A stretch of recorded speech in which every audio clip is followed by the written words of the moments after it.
2011 Grey Cup combatants meet again at BC Place Stadium. It's the 1-4 Blue Bombers and the 3-2 Lions with the roof open on a supernatural holiday Monday in Vancouver. The changing of the guard for the Winnipeg Blue Bombers at the quarterback position. Justin Goltz of Occidental College will get his second pro start. Head coach Tim Burke announced this week he would be the starter for the Winnipeg Blue Bombers the rest of the way if he stays healthy. On the other sideline, Winnipeg native Andrew Harris off to a better start than his outstanding season of 2012, and in fact with 100 yards tonight will do something that no BC Lion has done for 15 years. 3 consecutive 100-yard games. Well, Mike Benavides' Lions had a 3-game win streak snapped in Toronto, a game in which the Lions did not score a touchdown for the first time since 2005. They have an 8-game win streak here at BC Place Stadium. And on the other sideline, Tim Burke's Bombers have dropped 3 in a row.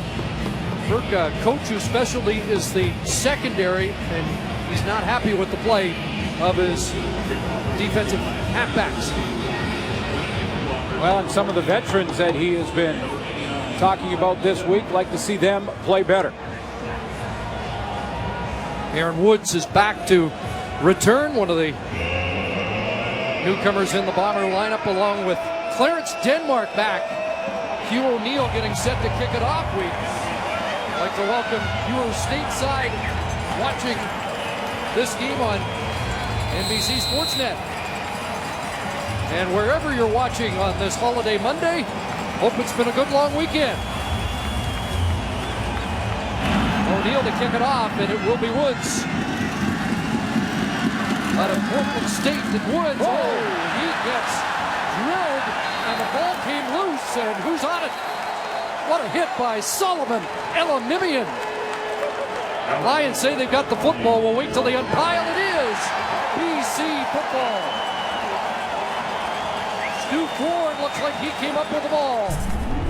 He's the arrow. Solomon Elamimian coming down on that kickoff cover team and just plant one right in the chest of Woods. Good solid tackle to open this football game off. How about that intensity after losing to Toronto a week ago? Well, there's the fast start the BC Lions talked about, and now Travis Lulay will go to work, looking for his first 300-yard game of the year and his first ever against Winnipeg. Into the flat, and the ball is caught by Courtney Taylor. Our starters to watch brought to you by Napa Auto Parts, where custom advice comes standard.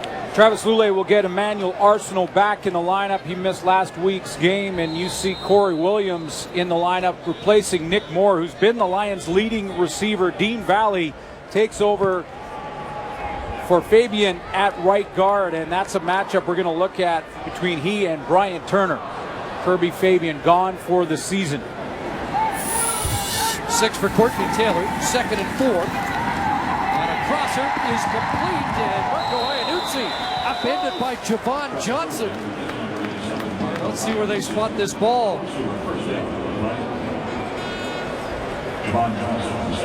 Is a first down for the Lions after that hit by Johnson.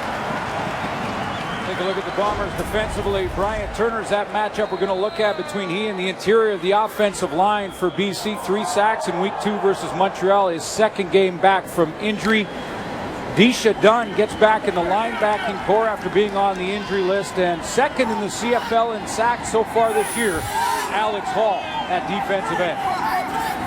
First down at the 22, quickly out of the hands of Lulay, and Courtney Taylor is met and taken down. There's the veteran Javon Johnson stepping up, back-to-back defensive plays. Yeah, a couple big hits from Javon Johnson, who's heard the criticism from his head coach. Tim Burke was upfront and honest with the media, said that his veterans in the secondary have got to start to play better, and I think Javon Johnson got the message loud and clear. Message heard.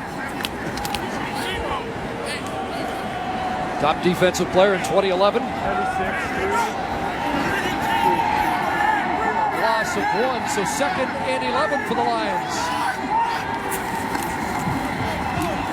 Lulay steps up, and he's got an open man. Sean Moore the catch down at at the 10-yard line. Another first down for a guy that's been overlooked in this Lions offense, and we were told to expect more from Gore today. Well, just 5 catches coming in. He did miss one game due to concussion issues early on in the season, but 5 catches is not nearly enough to get this offense spread out a little bit. Nick Moore has got the bulk of the football thrown in his direction, not in the lineup tonight. They need Sean Gore to step up and be a factor. Lions in the score zone, 0 for 4. Last Tuesday in Toronto, inside the 20. Batted down, nearly picked off by big Kenny Maynor, the defensive end. Boy, Kenny Maynor, he timed this up perfectly. Lines up inside of Jisha Dunn, the linebacker, who's got a drop in coverage. Look at the timing. He almost had that picked. One of the issues for the Lions on the goal line or inside the red zone against Toronto was the timing of their throws. That time, Lule wanted to get it out in time. Maynor was right in the throwing lane. So the Lions have struggled inside the 20. Winnipeg's been good defensively in this area. Let's see what's chance. They've got Lule back at the 20. And the defense steps up as Alex Hall gets to the quarterback and his 7th sack of the year. Alex Hall just tied Carisse Bear for the CFL lead as he's going to work his way from the bottom of your screen just to the right, get up the field. Travis Lule wanted Courtney Taylor to the wide side of the field, tried to get him on a double move, and didn't have time for the receiver to make that second cut. 21st sack for the Bombers, 2nd in the league, but just their 3rd in the last 3 games. McCallum on to get the field goal, so they get 3 off that opening kickoff fumble. A 27-yarder by Paul McCallum. And now Justin Goltz gets set to go to work. And for each successful field goal, BCA. CFL on TSN is brought to you by Nissan. Innovation that excites.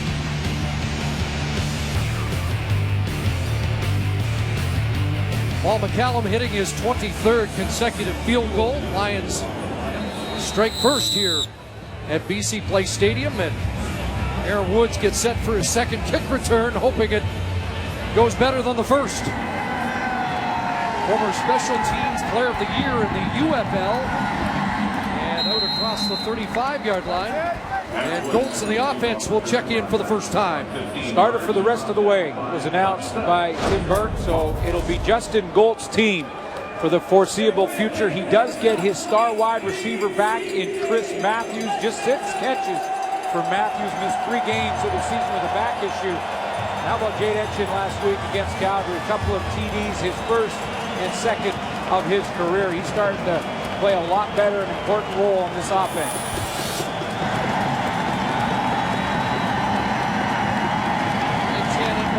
Chad Simpson, the ball carrier, and off the right side to the 40. And one of the messages from Tim Burke was to get it into the hands of number 5 more often. And that puts the pressure on the defensive line linebackers for the BC Lions if they do. Chad Simpson, one of their stars. So it comes up to Karan Williams, just 1 sack after 5 games this year. Karan Williams had 6 at this time last year. Solomon Elamimian, watching him on film last week against Toronto, making tackles from sideline to sideline. Him against Chad Simpson tonight. Let's watch. Simpson gets 4. He's 4th in the league in rushing. 2nd and 6. Goltz to throw. And now he'll take off with it and hits the deck. Just a couple of yards beyond the line of scrimmage. It's a 2-and-out to start for Goltz and the Bombers. Good decision. Decided he didn't like what he saw to the short side of the field, and rather than try and force it in there, get his defense in another bad situation, he'll take the hit, get a couple of yards, put his punt team out there. By the way, that Winnipeg defensive stand to hold the Lions to a field goal is a win for the road team. Sudden change. With the boot, Tim Brown will fight the sun at the 17 and is able to advance to the 25. A 51-yard boot by Renault. Travis Lule. And the Lions offense comes back for their 2nd possession when we return. Former Lion Koshi Mwamba makes his first trip back to BC as a Bomber with more. Here's Farhan Lalji. Yeah, Chris, one of the reasons that Koshi Mwamba left BC to go to Winnipeg was to play with his brother, but he also wanted to be paid like a full-time starter. The Lions wanted him to establish himself a little more. One of the areas Mike Benavides wanted to see improvement was in his tackling, and Mike says that by watching the first 5 games here on film, he certainly believes that Koshi has addressed that. Now, he told me that it was difficult at times playing with such a veteran secondary because anytime something went wrong, everyone instantly looked to him. The film usually showed that he wasn't at fault, but he did believe that the veterans in the Lions secondary had his back. Now he's the veteran here with Winnipeg. And along with Enoch, who's had a terrific start to the season, a completion to Sean Gore, Marty Marquette at the halfback spot. Yeah, I think Koshi Mwamba is going to be fine back there. He just has to, be patient, let the game come to him a little bit. The role of the free safety sometimes is just patience. You have to allow your halfbacks to play their game, play aggressive man-to-man, get physical, and you stay in the middle so that if anything gets deep, you're there to help him.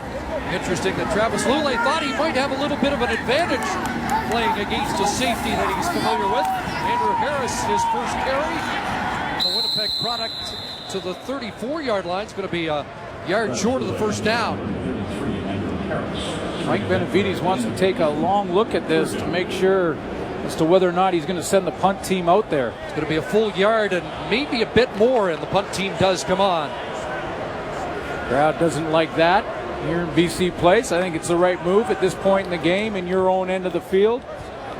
Play the field position game right now, but a good start for the Bombers defensively. They get the sudden change on the opening kickoff, hold the Lions to a field goal. That's a big win, and now they're starting to chip away at the field position battle. Paul McCallum's boot. Woods lets it hop. And it's a 30. Take it down. Look at Elamimian. Boy, he is got Woods in his crosshairs.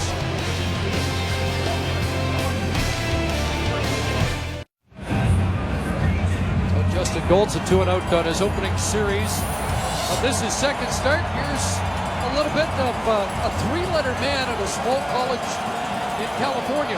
Great all-around athlete, played baseball and basketball at Occidental College. Not a big school, had a couple of no-hitters, one in college, one in high school, and in fact lost both of those games somehow. Detroit area product who also had a good look with the Lions. His pass is complete, and the big target, Chris Matthews, is punished as he didn't want to go down quickly. Matthews back in the lineup after missing 2 with a bad back. Now, where is Occidental College? Well, it's in Los Angeles, California. Just 2,123 students enrolled.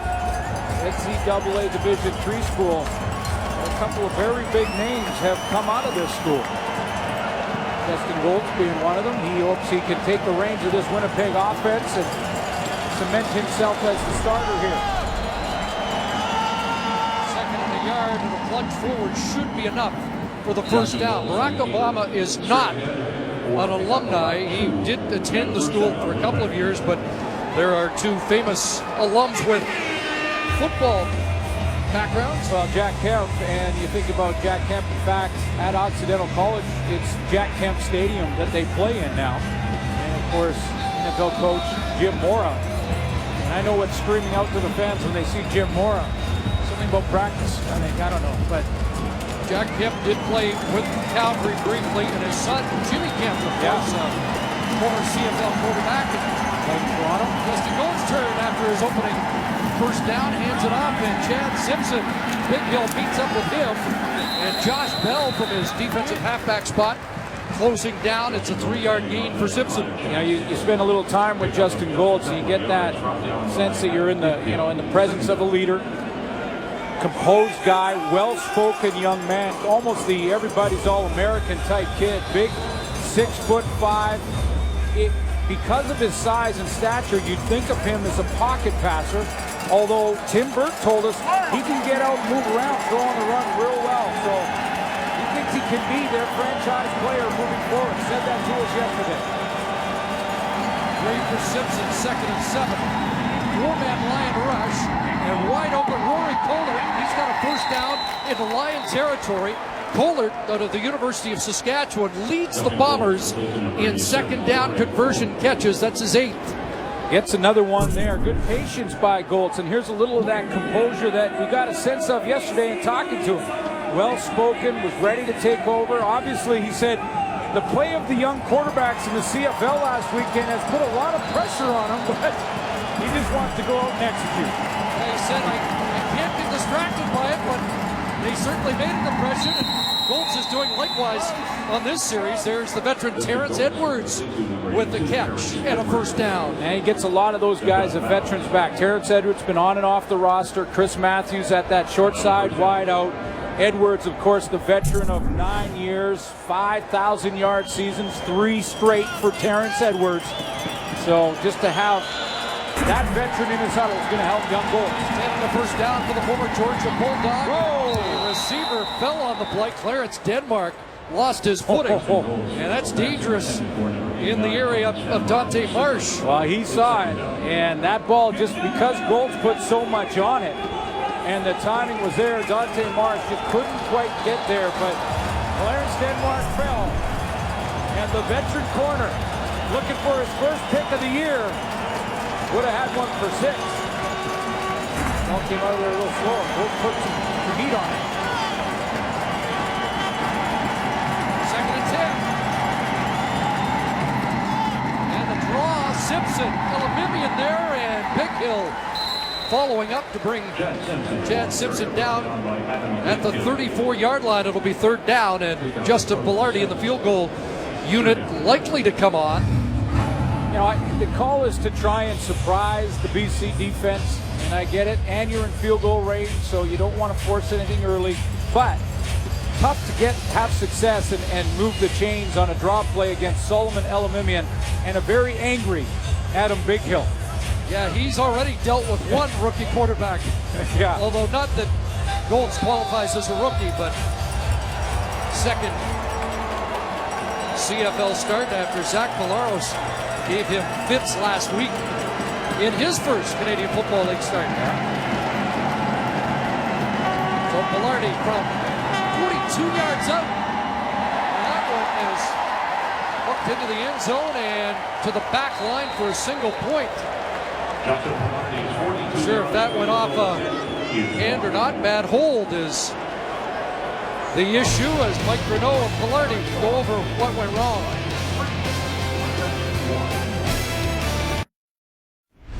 Holder Mike Renaud juggles this a couple of times, and it just throws Justin Pillardi's timing off. You see it hits the ground, so the snap a little short. Then he has to redo it, get it back on the tee, and when he does, the timing off for Pillardi. He did get it there eventually. It looked like Justin Pillardi had slowed his approach. A lot of talk in Winnipeg last week when they opted not to try a field goal of about that length and went for it on third down, came up short. 3-1, and there's the shovel pass to Andrew Harris. And up to the 39-yard line. 2 consecutive 100-yard rushing games for Andrew Harris. It's Edmonton and Toronto. He also leads all running backs in receptions with 21 for 164 yards. And that's some kind of pace. 52 yards rushing ahead of last year. Hasn't had a big game against his hometown team. Mentioned before the game that today was the day. Second down, Lule on the move. Alex Hall in pursuit, knocks the ball away. Still loose, and the Bombers on it. They had a shot at it. And Travis Lule, who was at the bottom of the pile in Toronto, is battling there again to retrieve the football, and we'll wait to see if he comes up with it at the bottom of the pile. Well, and we got a chance to see some tremendous speed from Alex Hall on the backside of that play to get it out of there in the first place, but Lule came up with it last week, and it went to Toronto. It is Winnipeg football.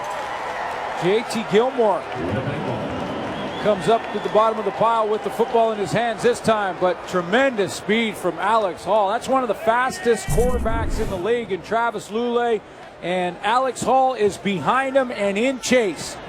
Has to go around Javon Olafioye, has got to make up about 8-10 yards and gets there.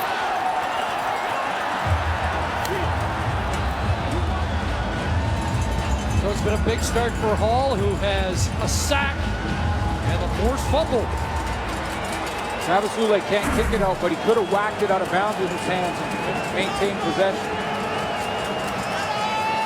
Bombers go with their giant team, double tight ends, and they'll pound it with Simpson straight ahead. And Chad Simpson, good second effort, close to a first down. Chad Simpson just needs more touches, plain and simple. I mean, there is one thing on a team that's trying to find its identity offensively and going with a brand new quarterback for the rest of the year, according to their head coach. He's going to have some ups and downs in the passing game, but the one thing they can hang their hat on in Winnipeg is that Chad Simpson is going to bang it up in there hard and play full speed every single down. They can lean on him, but he needs 25 touches, maybe even 30 on some big nights. That can come out of the backfield, quick passing game, things like that, but give him the rock. 17 touches is his season high. 14 carries, the most he's had. He's had 4 for 22 yards here in the opening quarter. Second and short. We'll see if the Bombers use it as a free play. No, Colts will just plunge ahead and get the first down. Offensive coordinator Gary Croughton down on the sidelines now is a change for the Bombers as well. He wants to be in the mix and talking to the players as they come off the field. And if he can get that football to Chad Simpson, boy, will it ever take a lot of pressure off a young quarterback in Justin Goltz. Number one, you get good yardage on the ground at first down. You're in a manageable situation on second down. But number two, just to have the balance to keep a defensive line for the Lions off balance and off guard. Bombers last in first down production, 4.9 yards coming into the game. Play action fake, and Colts will throw incomplete. Terrence Edwards in the flat, but Cream Smith hurried the play as he was about to bring Colts to the turf. Out of Oklahoma State, Kareem Smith played a couple of years after transferring from a junior college. And he just grabs at the arm. He gets up here working off Terrence Edwards, who's just spinning out of there, but just pulling Goltz down enough. He can't get it out to Edwards. One of the contenders for most underrated player in the CFL, Kareem Smith. Second and 10. Goltz has a man open. Complete to Terrence Edwards inside the 5. I asked Tim Burke, was there one moment when you thought that Justin Goltz was ready? And he said, when I saw him perform in a losing cause against Calgary last week, I thought it's time. It's time to give this kid a chance. He stands tall in the pocket. He likes his composure. As Chris Schultz said, he can continue to work on his accuracy and the consistency in that regard, but that was a nice throw. Stood in there tall. But Buck Pierce was the starter. Goltz would come in on these situations. First and goal inside the 5. Handoff, Chad Simpson. Touchdown.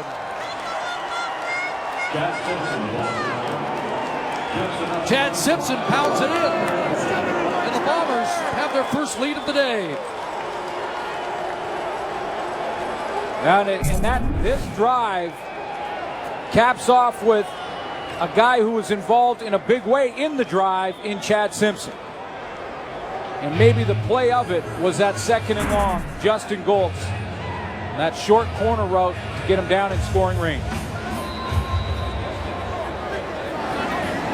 5th touchdown of the year for Simpson. A major score off the Lion turnover. And in all 6 games so far for the Bombers, they have had the lead.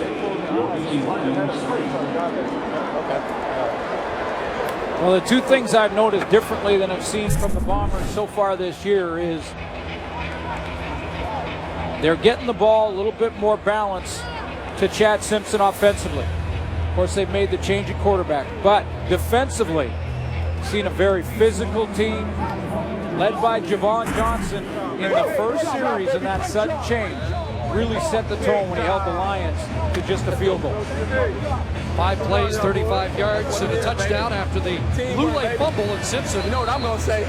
has 24 yards on the ground in this opening quarter. Give it to him. You got some more line. I ain't going to want to talk no more. Go ahead, some more He line. likes giving credit to the big boys. Yeah, and there's Big Glenn January right beside him. Chris Reeves, Justin Sorensen, the former Lion. There's Steve Morley and Shannon Boatman. Chad Simpson is protected well on the bench right now. Give him a little airtime. You might not have to buy him the hamburgers. Yes, I'd still buy him whatever they needed. Tim Brown on the return. Finds a hole and up to the 40-yard line. A good one for Tim Brown. Well, they're mixing it up. Winnipeg going with a little run game with Chad Simpson, trying to establish him. With that defensive line, look for number 5 first. That gives Goltz a little bit more time in the pocket. Thought this was the play of the drive. To Terrence Edwards on the short corner, stood tall. And then Chad Simpson finishes it off. So far, Justin Goltz has looked sharp. Tim Burke called for more turnovers, more takeaways from his defense. And he got one here in the first quarter to set up the touchdown. Now Travis Lule and the Lions will try and respond. Hand off to Harris and nothing doing. Stopped behind the line of scrimmage. That D-line's getting upfield for Winnipeg right now. I mean, they're just... Tim Burke's philosophy, I know I've said this before, but I love it. So it's worth repeating for me because he says his philosophy for his defensive line is simple. Rush the quarterback every play. If they run the ball, you can tackle the running back on the way to go get the quarterback.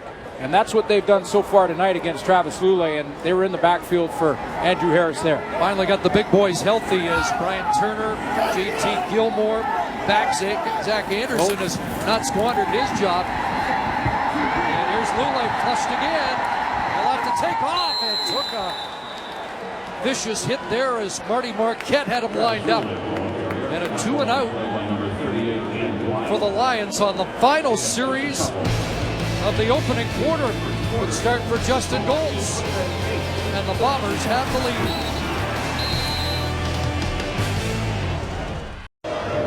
Good opening quarter for the visitors. There are the numbers after 15 minutes. Well, the numbers don't jump out at you, but I thought Justin Goltz put together a real good first quarter on the road. Nice throw to Terrence Edwards to set up the score by Chad Simpson.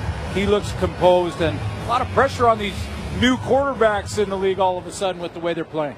And of course, a fumble in the opening kickoff. It could have gone south in a hurry for the Bombers, but Tim Burke challenged his defense, and they have responded after 15 minutes. No question. Starting with Javon Johnson and back-to-back plays after the sudden change. I thought that defense really set the tone when they stepped up, were physical, held the BC Lions to a field goal only. That's a win. And that gets everybody on your bench really jacked up because your defense just stopped them, didn't let them just walk in the end zone. So 5 quarters without the touchdown for the Lions. Callum to punt it away here to start the second quarter. Woods just inside his 25-yard line. Going to bump it outside. And he gets strung out to take it down. That's S.J. Hedera and a late flag at the end of the play. The rookie receiver down in a hurry to make the tackle out of Laval, S.J. Hedera.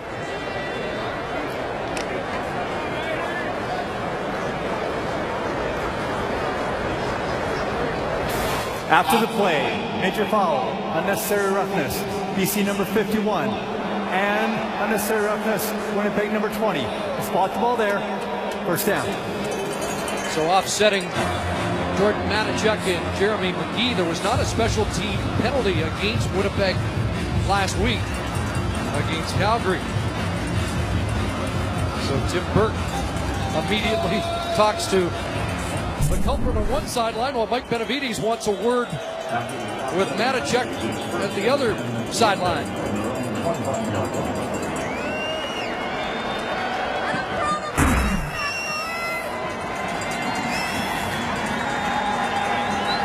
Justin Goltz with the lead. Time of possession just about even in the first quarter. That was an issue last week. Chad Simpson. And a tough 5 yards for Simpson. Tim Burke told us yesterday why Justin Goltz is now his starter. There's probably two main reasons. One is that, it's come time for us to now develop our quarterbacks for the future. The other thing is just having a quarterback who can consistently line up and play for you week in, week out. Well, a comment on Buck Pierce's time in and out of the Bomber lineup. Yeah, I think one of the quarterbacks in the game over the last 7 or 8 years that has been admired by so many, including myself. I know, Chris, you admired the toughness that Buck Pierce has shown and his resilience throughout the years, but Tim Burke makes the point that it's tough to get continuity when they're not sure if number 4 can play. So not only is he not playing and not the starter any longer, he's not number 2 either. 27 starts in 59 games with Winnipeg for Buck Pierce. 2nd and 5, and it's a quarterback run. He's got a first down or more. This is one of Goltz's strengths. He gets taken down by Elamimian. But Goltz has a first down run of close to 15. That's where he surprises you. That he looks like the prototypical pocket passer at 6'5". But he has the ability to take off and run. So he can run that wildcat like he did when Buck was a starter, as you mentioned, Chris. But on a play like that, takes the ball up the field and gets the first down. Such a good athlete in college. When he got down near the goal line, they line him up as a receiver and throw the fade to him. As mentioned, like college basketball and baseball as well. Pass is caught over the middle. That's Chris Matthews to the 50. And the big rangy receiver has 7. Now this could be an uncomfortable situation, clearly. I mean, the starter for so many years has now got to step back, not to number 2, but to number 3, because Max Hall is now the number 2 quarterback. Would come in if there was an injury to Justin Goltz. But credit Buck Pierce, boy, because he has done everything he can to help the young quarterback, and Justin Goltz couldn't say enough good things about how Buck Pierce has handled this. We'll do whatever it takes for the team.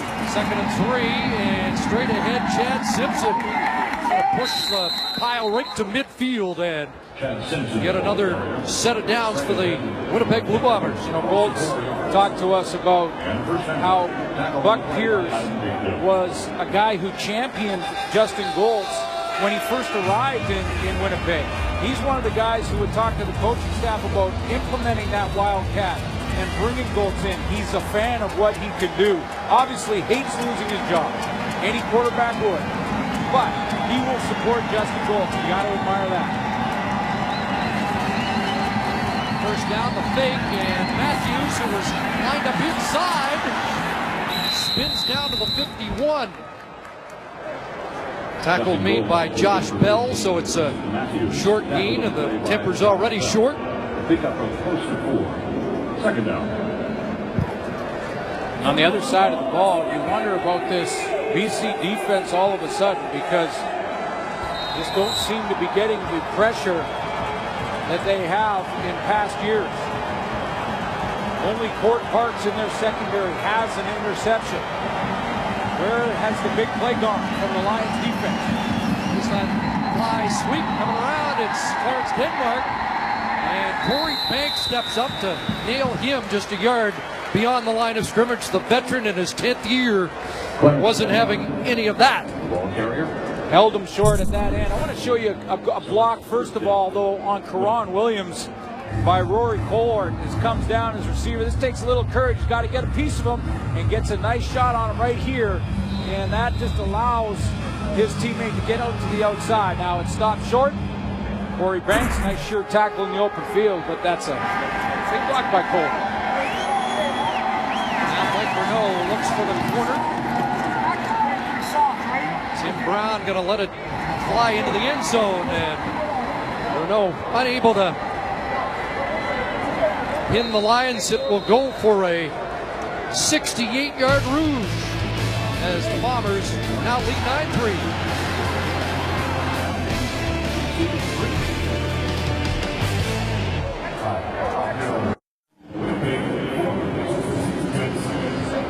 Well, with more on a Lions community initiative, let's go back to the sidelines here.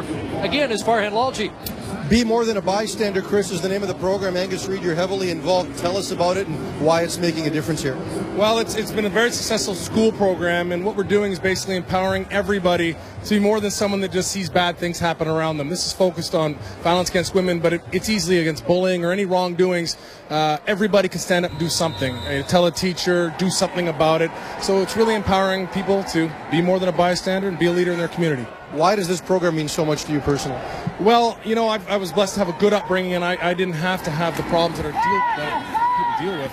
Jared LaRose, a teammate, has had personal problems with this, and so it's very personal to him. But for me, you know, when we walk into school, it's very powerful. Kids listen to us, so why wouldn't we use that for a good message? If they're going to listen to us, let's bring a powerful message to them, and it really, really has paid off. Thanks, Angus. Welcome. There's JR, and Angus, a terrific spokesman in the community. They'd like to see him back in the middle of that offensive line, but still getting treatment for a bad back.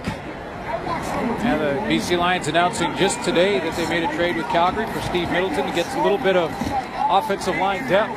After losing Kirby Fabian in Toronto for the rest of the year with a tough knee injury. Andrew Harris straight ahead. He's not going to get a first down, gets drilled back. We'll see where forward progress is given. Had to get beyond the 40 or to the 45, and it's going to be third and short. The foot is from the official is short, but that ball could be put, well, it is a little short of that 45-yard line. Now that would be well inside of a yard. Now does Mike Benavides trust that patchwork O-line? Now they're veterans across the board unless they get an injury. But they've had to juggle. Matt Norman is in at center. Dean Valley at guard for Kirby Fabian. Up against a good front four. Kenny Maynard, Alex Hall, Bryant Turner lead the way up there. So it's not a gimme. Valley coming back off a knee injury last year, but an 8-year veteran. So as Travis Lule mentioned, it's a luxury when you lose a starter to be able to bring a guy like Valley into the lineup. Thomas DeMarco and the short team comes on for third and short. And DeMarco, good second effort to get the push to first down. A flag has been thrown on the play.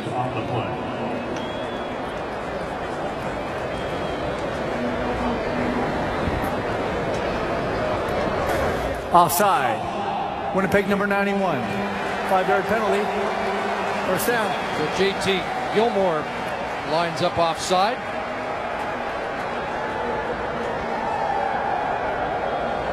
The Lions have only dressed 6 offensive linemen tonight, so if one of them go down, rookie Matt Albright will be in the lineup. Just a pup, 21 years of age, out of Dartmouth, Nova Scotia, and St. Mary's. Raw rookie. That's how thin they are. That's why they made the deal with Calgary today. First down at the 50. Lule with the completion. And the catch made by Manny Arsenault back in the lineup. A short grab for a guy who is the deep threat on this team and the best deep threat in the league right now. Yeah, 5 plays coming into this game tonight, over 30 yards. Averaging 26 yards a catch coming in, but just 5 for Arsenault on that grab. But they will miss Nick Moore in a big way. Second and 5. Lule scrambling and wrestled down. The high tackle by Zach Anderson draws the flag. It'll be a form of the horse collar, I believe, but Tim Burke told us that one of the things that they're going to concentrate on against Travis Lule is keeping him in the pocket. Pick number 44. 15 yards from the last scrimmage. First down.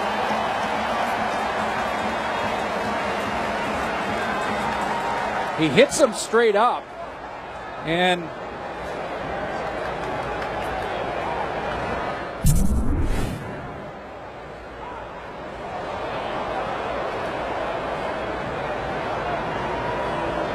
With the penalty, it's 1st and 10. There he comes flashing out front. Secondary contained. Now you be the judge. Looks like he gets him straight up. I'm not sure. No, I'm not sure that was penalty. It looked like he pulled him back as if it was a horse collar, but he did hit him straight up. And Lule is a running back in that case. 15-yard penalty. Now Arsenault breaks loose. Danny Arsenault will step out inside the 20-yard line. They missed him last week. Well, questionable call gives the BC Lions a little bit of momentum here. And I think, you'll probably hear Tom Higgins, the head of officiating, explain that it was the way he went down that Zach Anderson threw Lule a little harder. But when he runs like that, he becomes a running back, essentially. Arsenault taking advantage of that momentum swing there with the penalty and picks up good yardage to get back to this dreaded red zone for the BC Lions.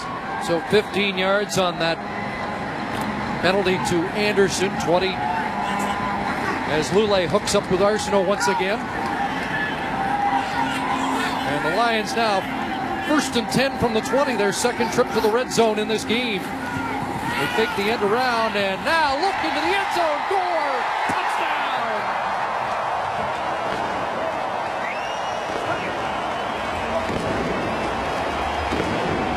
The touchdown drought is over as Travis Lule connects to Sean Gore.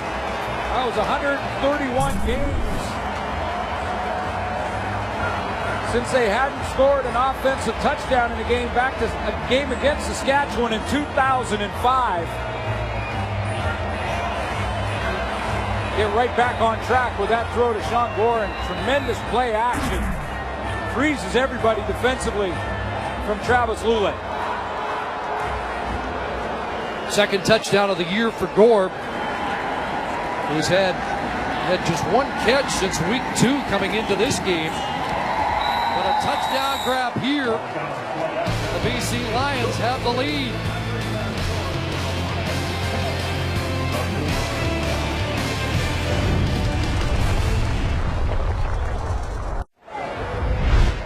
Take a look at this route from Sean Gore coming across the field. He gets some help from a receiver with him, a teammate in Courtney Taylor, who's going to put a bind on Koshi Mwamba at the safety spot. If you go ahead and run it, watch this play as you see him split. Hold it there. Koshi Mwamba is now in trouble. He has to go two-way go here, and he goes the wrong way, freezes him, and it's touchdown, BC Lions.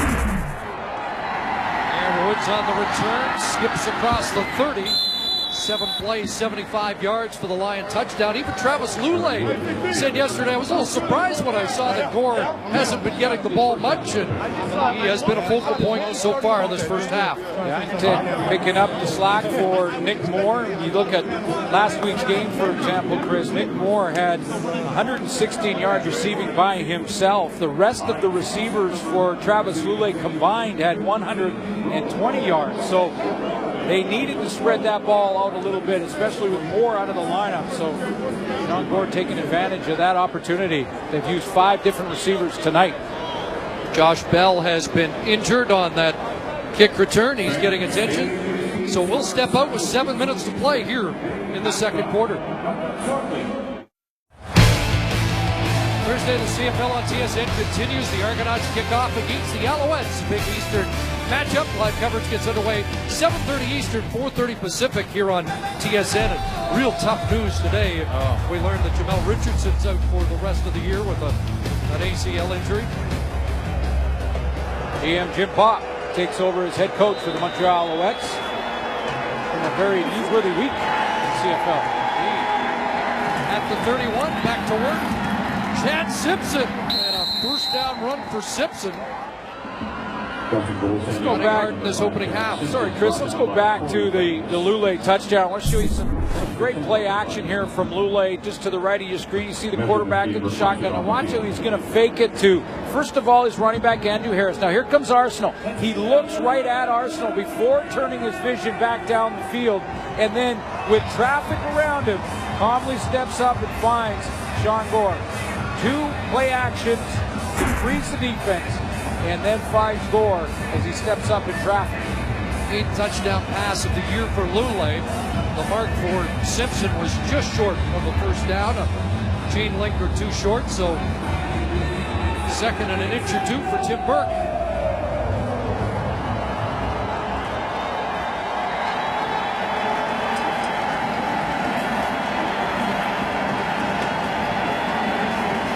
There's some confusion for the Winnipeg offense right now. A lot of communication. And they're going to call a timeout. And Tim Burke didn't want to burn it. And is not happy. They couldn't get that organized in time in a short yardage to waste a timeout like that with just inches to move the chains.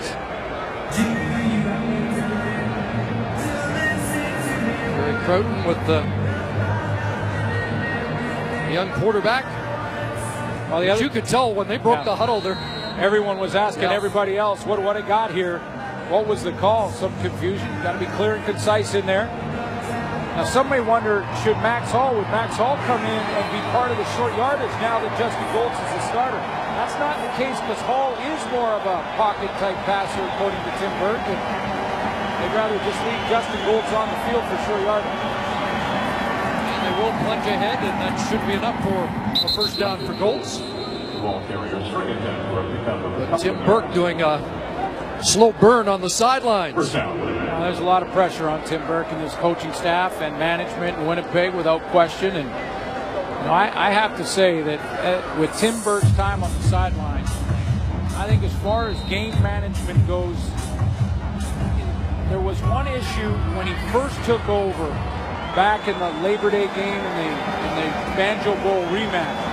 But beyond that, I think he's been solid in game time management, and he's going to square that away.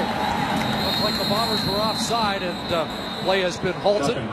He'll square that sideline away right now because that's something that he's not going to put up with. I've admired how he's handled this team, and players, Chris, all the time will tell you they want their coach to be straight up. Winnipeg number 87. 5-yard penalty. Remains first down. That was Pollard, the head of the snap. Players will say, you know what, all I want to know is the truth. Even if it's bad news, I want my coach to be straight up with me and give me the goods. Tim Burke does that. Did it with Buck Pierce this week. He's done it with his secondary. He'll tell you if he's not happy. First and 15 after the penalty. Blitz is picked up. The pass is intercepted. Solomon Elamibian has got him at the 25-yard line. Well, that series was chaotic for the Bombers. And it ends with Elamibian's first interception of the year. Actually on the throw a little off, but one that Chris Matthews should have had. Solomon Elamibian is looking like he may blitz on the play, trying to disguise a little bit, then he drops off to pick up a man. On the play. First down. Ball is tipped. Solomon Elamibian was on Chad Simpson, sees the tip ball and takes it. Just the fourth interception for the BC Lions this season. With the interception, it's first down. Bombers scored after a turnover in the first quarter, and now Travis Lulay will try and make Winnipeg pay for that interception. Second thrown by Goltz. And Lulay looks to the far side. Got a man. And the catch is made by Arsenault with Brandon Stewart on the scene for Winnipeg. Right now, Chris Matthews is getting looked at on the sideline for the Winnipeg Blue Bombers, and I thought initially he had both hands on it. That ball was too high for Matthews to pull it down. They're checking out his, it's like they're fixing a contact or something for Chris Matthews. That's not on the receiver. Travis Lulay, a 10 for 11 start in this game. 11 yards for Arsenault, first down for the Lions at the 14-yard line. Pass incomplete. Andrew Harris, the intended target. A lot of questions this week about what happened in Toronto and what happened inside the red zone. Well, it was execution issues, and Andrew Harris, as a matter of fact, dropped what would have been a big play in the red zone on one of those attempts similar to that play right there. So Mike Benavides said, I didn't get overly angry about the red zone situation because it's correctable problems. Make that catch, turn the corner, you probably score. Travis Lulay said, yes, it was a point of emphasis, but if you make too big a thing of it, it gets in your head a little bit. So back to business. Good drive the last time, and now he'll take a shot. Corey Williams! Does he have it? Yes! A spectacular touchdown grab by Corey Williams. Well, it's a huge catch for a bunch of reasons. The passer, Winnipeg number 20. 15 yards will be applied on the kickoff. One, Travis Lulay guns this. Corey Williams is covered about as well as you can be with a safety coming. Maintains concentration with Koshi Mwamba coming across his face. Fights off the sun, and a bullet throw from Travis Lulay. That was a fastball. Well, Williams made some noise in training camp. He had a big kick return touchdown in a preseason game against Calgary. New Orleans. God loves us, baby. I love him too. Big opportunity for Williams because they tried to get him on the roster as a returner for 2 games, had under a 4-yard average, and found himself back on the reserve list. Gets a chance to play tonight for Nick Moore. That's big for that young man. Blazing speed, but shows some grit with that catch. And the Lions with back-to-back touchdowns in the red zone. Marty Marquette covers this pretty well. Corey Williams is lining up inside at that 2 receiver position and is going to run the slant. Nothing real fancy about the route. And you're going to see coverage by Marty Marquette is pretty good.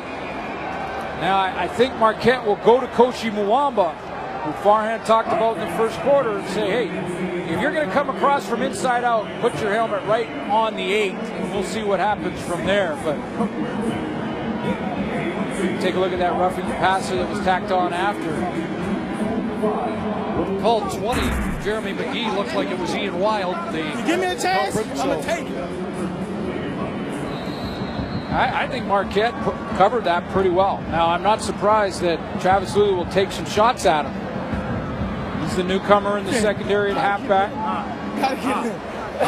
What's in there? Corey Williams in the group, taking the spot of Nick Moore in what the Lions call their Ranger position. That's on. Warm-up just made. You doing it late. That's why I storm and do it. He's going to tell everybody that will listen on that sideline every detail about the route. He wants your job.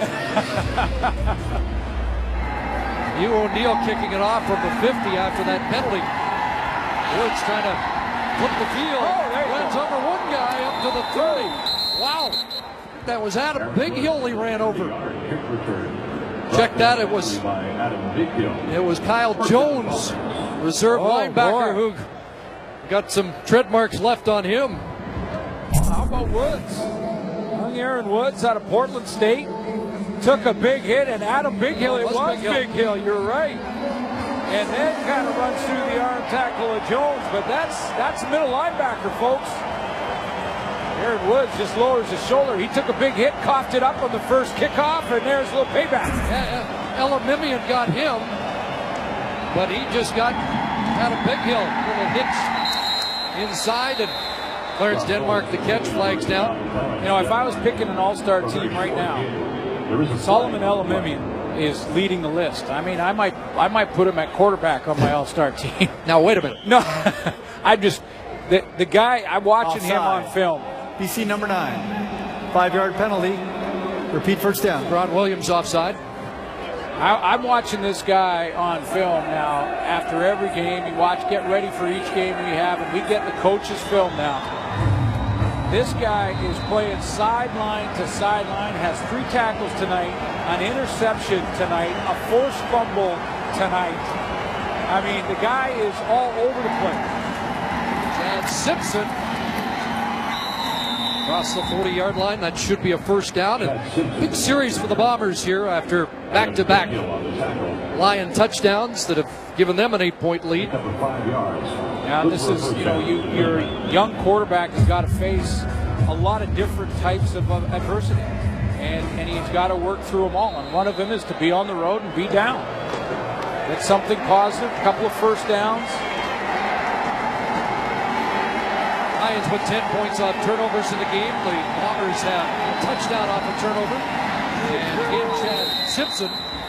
And this time, Simpson with a 3-yard carry as they give us the 3-minute warning.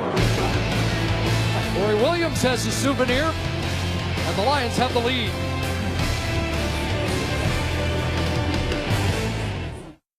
Real good first quarter. Now, turnovers, a bit of an issue for the Bombers in this second. We're losing that battle 2-1 right now. Colts needs a good final 3 minutes. 2nd and 7. Over the middle, and he misses Pollard, who is open. And the punt team will have to come on. And that's just, again, when Chris Schultz off the top of the show talked about his accuracy issues at times. He's got to get a little bit better, a little bit more consistent. You remember Chris Matthews' play that turned into a Solomon Elamimian interception? That was too high for Matthews. That one in behind Rory Pollard, or he takes that and turns the corner. So got to calm Colts down now a little bit in this second quarter. We could do that at halftime too. Brown awaits. And off his fingertips, that ball up for grabs. Who's got it? Bombers down in a hurry with a signal that they have the football. Battle continues as they try and rip it out of the hands of the man at the bottom, which is James Green. And Bombers get a big turnover here late in this first half, and it is the Calgary native James Green. Tim Brown had some issues with it, trying to get underneath that. Went through his fingertips. The hit coming from Brandon Stewart there doesn't allow him to recover his own fumble. And then Green, it ends up landing right in his lap.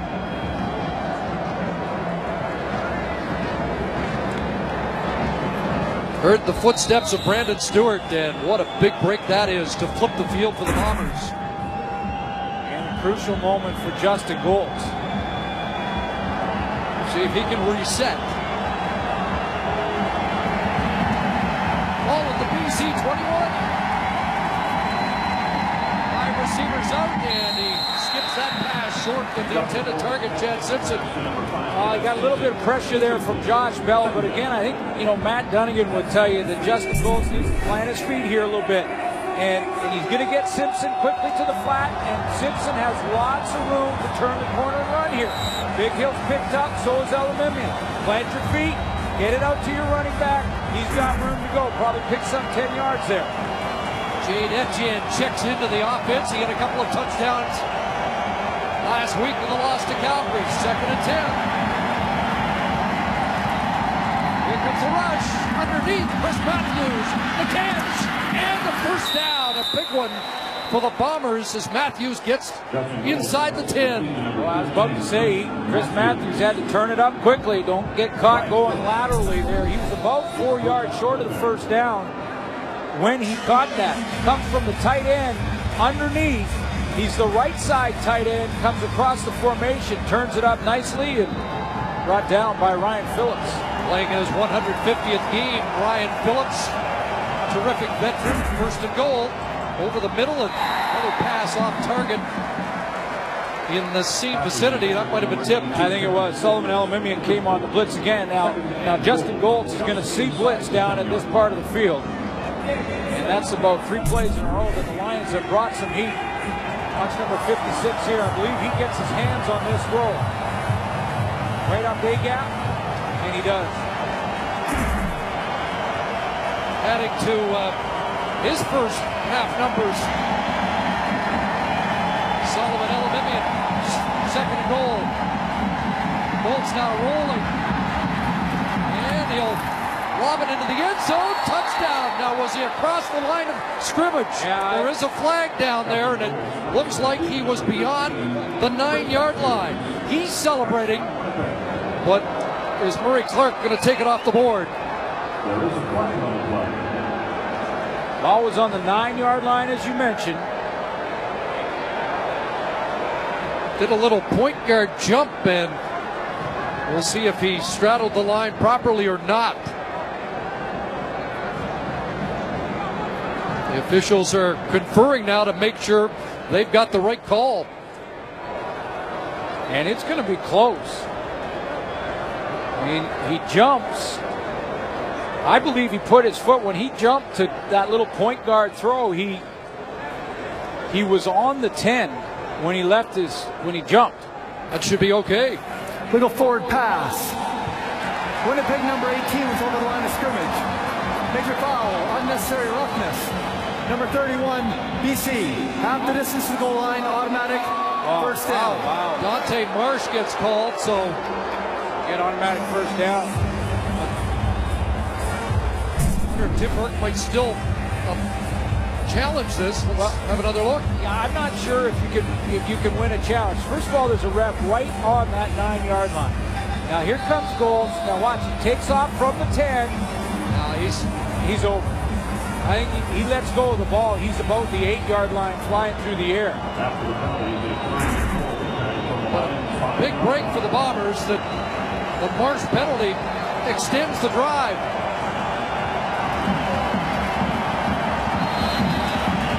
First and goal from the 5, the fake to Simpson, and Goltz will run in. Touchdown. Justin Goltz has his 4th touchdown of the year. And we've got to learn that's his business trip tie celebration. Well, he caught a break on the penalty. Kept the drive alive where the Bombers kicking a field goal here, but play action just draws every one of the defenders, including Elimimian and Big Hill, leaving it a one-on-one and a possible angle for Ryan Phillips to get there. So points off turnovers, huge in this first half. And the Bombers have 2 touchdowns off Lion turnovers. I think it's 10 points for the Lions off the Bomber turnovers. And it's a 1-point game. Back home. I love each and every one of you. Thank you for your love and support. Through all of this, I wouldn't be here without you. Detroit area kid who said he watched the Canadian Football League at home. Yep. And that tryout with the Lions. Got a shot with the Lions, but they had a guy there named Stafford, who was number 1 pick. Yeah, and there was not a shot realistically, but because of his performance at that Detroit camp, the word spread that Justin Goltz was a guy that teams should look at. And that's when Joe Mack thought, you know what, let's get him in. He was 4th on the depth chart behind Alex Spring, Joey Elliott, and of course Buck Pierce, and has worked his way up in 4 years and gets his opportunity. That's a big series. Give him the confidence. Is that tie straightening? Picks up his tie, cuffs, good. Quarterbacks have to look good, don't they? Yeah, well, he's a 6'5", All-American kid.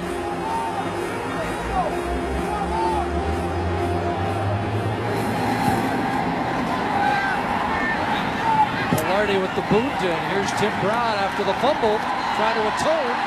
It's dragged down around the 40-yard line for Lion fans. Guys in the truck taking a long look at what Dante Marsh did, and haven't been able to pick up any penalties, so I'm not sure if they gave us the wrong number or not. Well, let's take a look. I mean, this is the play, and that was the play that was the throw to Matthews in the end zone. Now there's Dante Marsh standing right beside him. There's no penalty that we could see at that point.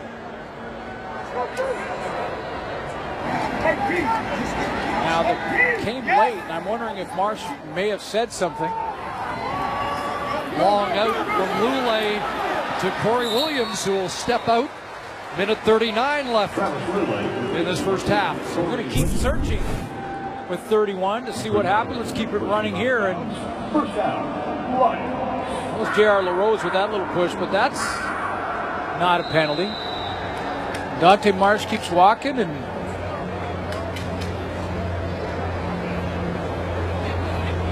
that had to be the wrong number called. I didn't see any issue from Dante Marsh.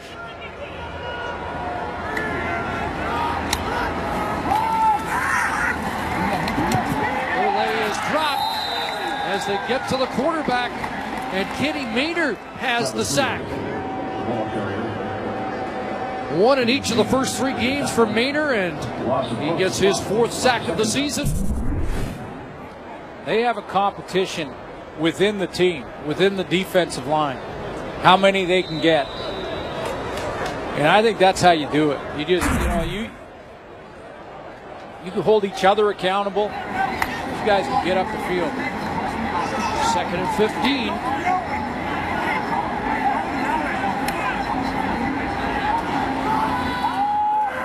Bombers drop off. Lule underneath as the completion. Iannuzzi will be stopped short of the first down. Ian Wild, the Will linebacker, was there to impede his progress. And I don't think that's field goal range. It's going to be outside of Lions range. Won't likely try McCallum from midfield.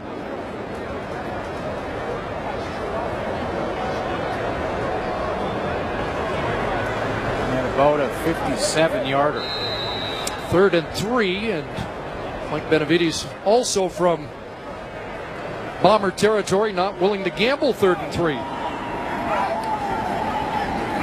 Unless something's on, McCallum. Let him go. Down to Woods at the 11. And Woods is bumped out by Rolly Lambala. After a tough start, Woods has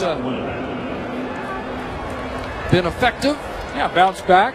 A couple of hits on the teams. So 59 seconds left, down by 1. Justin Goltz and the Bombers offense will start at the 23.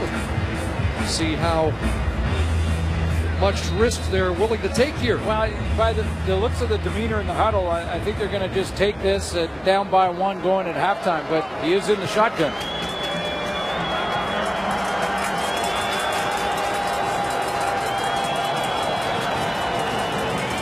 Handing it off to Simpson. Or as some call that, the pistol now. Depending on where the quarterback is, if he's well in behind the running backs, it's a shotgun. If he's up, the running backs behind him, they call it the pistol. Different terminology for different teams. But I thought a good first quarter from Justin Goltz. Be interested to hear what Matt Dunnigan, what the crew says about his performance at halftime. But he had a good first quarter. Couple good drives.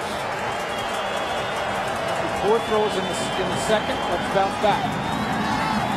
2nd down, dumps it off to Matthews. Elimimian slows him up, and Karan Williams will clean up. Lions didn't take a timeout to stop the clock. We'll see if they do now. And it might be time for BC to add to their lead before the half. Well, yeah, I think so. First of all, Tim Brown's due.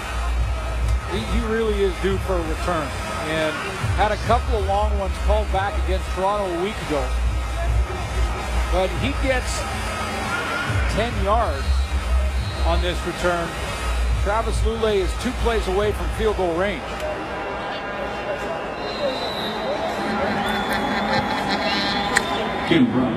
Brown awaiting at the BC 37.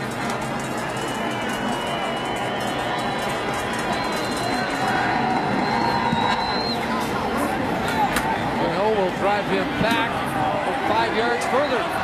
See if he finds a crease. No, that's good downfield cover. Ian Wild down in a hurry. One of the young guys that's won himself a starting job and earned some praise for the coach for his preparation. Well, he got a chance when Disha Dunn was out. And then when Disha Dunn came back, he didn't want to take him. Tim Burke didn't want to take Ian Wild off the field. So they'll play with both of them now, and that's what you do when you get your opportunity. Make it tough for the coach to take you off the field. That's what Ian Wild has accomplished. So 22 seconds on the clock for Travis Lule and the Lions. Is it Manny Arsenault time? And he looks for Arsenault, got him. Has a first down. Up at the 48-yard line. Identical play, and you're close.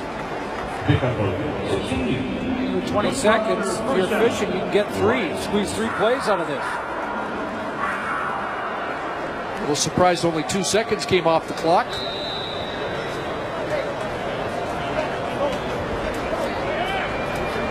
Yeah, if it's only 2, he can get a few plays in. That's pretty efficient. For an 11-yard out.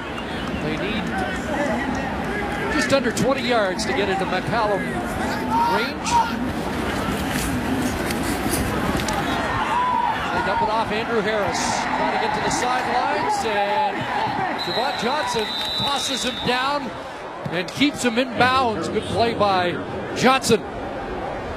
Well, that was sort of the last option, basically, for Travis Lule. He didn't want to have to go there because it took too much time off the clock. That took 9 seconds off to drop it to his relief valve there in Andrew Harris.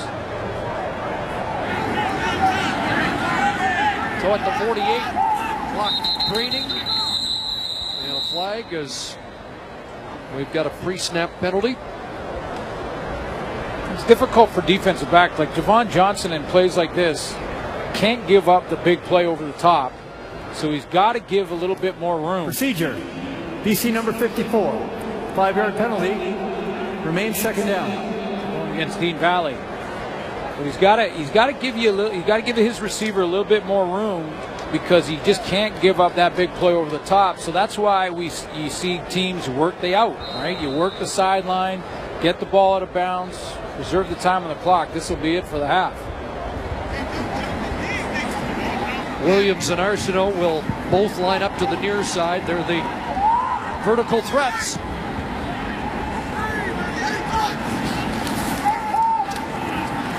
Lule dancing, and now he'll take off with it. Ian Wild will bump him out on the final play of the opening half here at BC Place. 17-16, Lions with the lead as we join Dave Randorf and the panel. 1-point game as we head to the second half at BC Place Stadium. And a Farhan Walji with Chad Simpson. Chad, 11 carries, 55 yards and a touchdown. How important was your role in that first half with a young quarterback? Our role was important. Me and the O-line, we knew we was going to get it going today. I mean, Coach told us this week, Coach Crowan said we're going to get it going, and that's what we did. That last touchdown, how important do you think that was in terms of settling Justin down and getting his confidence back up? Like I told y'all, he's getting better with the game. As the game keep going, he's going to keep getting better. He's getting more comfortable. We're keeping people off balance, and that's what you need. Thanks, Chad. 11 carries, 55 yards for Simpson. And heard the reference to Justin Goltz. 9 of 15 for 78 yards in the opening half. Lions were 11-point favorites. But up by 1 as we get set for the third quarter, which has been the Lions' best quarter this year. They've outscored their opponents 52-17 coming out of the half. Well, these special teams have been fun to watch tonight. Big time hits both ways. The guys talked about again at halftime. Already gets set. Tim Brown's deep. Second half underway. Brown with a good return up to the 40-yard line. Set things up for Travis Lule as we check his numbers and that of the Lions offense. It's 5 touches for Andrew Harris, but excellent numbers for Travis Lule. 15 of 17, a couple of touchdowns. Nice throw to Sean Gore to get him involved with a touchdown in that first half. Manny Arsenault has caught 4 balls, but hasn't got that deep ball yet. Something we've come to expect from him.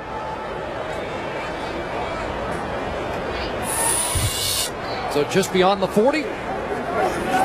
BC to work. Harris resets. And Lule's pass in the flat, caught by Arsenault and tossed down by Brandon Stewart. Casey Crean, defensive coordinator, has been under under the gun a little bit, trying to get a little bit better play out of the secondary, and you can see why. And look at the last 3 games, Calgary, Toronto, Hamilton, and that completion percentage off the charts at 87.1. Wants his secondary to get more aggressive. 88.9% completed against in that first half from Travis Lulay. They'll give up the 1st and 4s, 2nd and 6.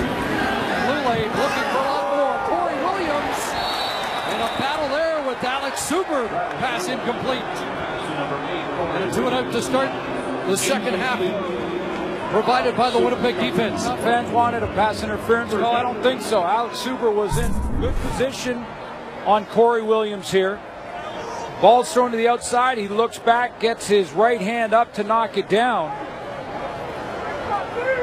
They're going to allow some hand fighting. That's just good defense. Solid defense underneath. And this is what Casey Crean and Tim Burke were looking for. Plays when the ball arrives. Make the play when it's your turn.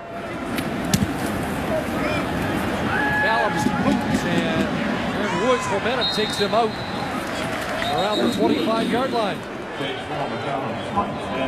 Justin Gold back to work. And a good first quarter. Found Terrence Edwards on a nice throw early in the first quarter. Second quarter had some issues, but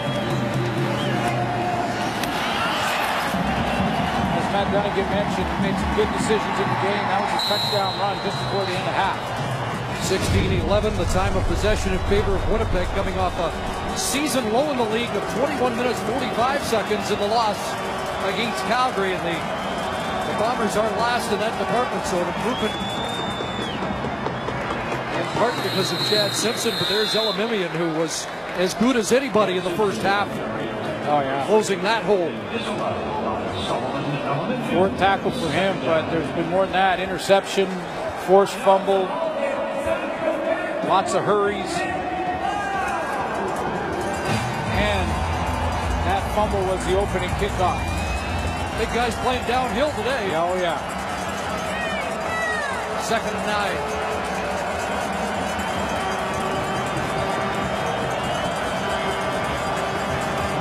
Fullers in motion. Time. Matthews, the catch. And he'll be dropped at the 39-yard line. That's a first down for Winnipeg. Good 2nd down conversion again from Goltz to Matthews. Well, Matthews recognizes the pressure that his quarterback does. That's why he runs this with a sense of urgency and sits down on Court Parks. 6 catches a game for Matthews for 44. He had 6 catches coming into the game in his first 3 starts, and that pass almost picked out of the hands of Adam Bighill. And young Goltz got away with that one. Yeah, young Justin Goltz here locked in pretty quickly on that short slant. And on the very last play, Adam Bighill came on the blitz. You see how quickly Goltz looked to his left for that slant? Right in the passing lane was 44. 2nd and 10.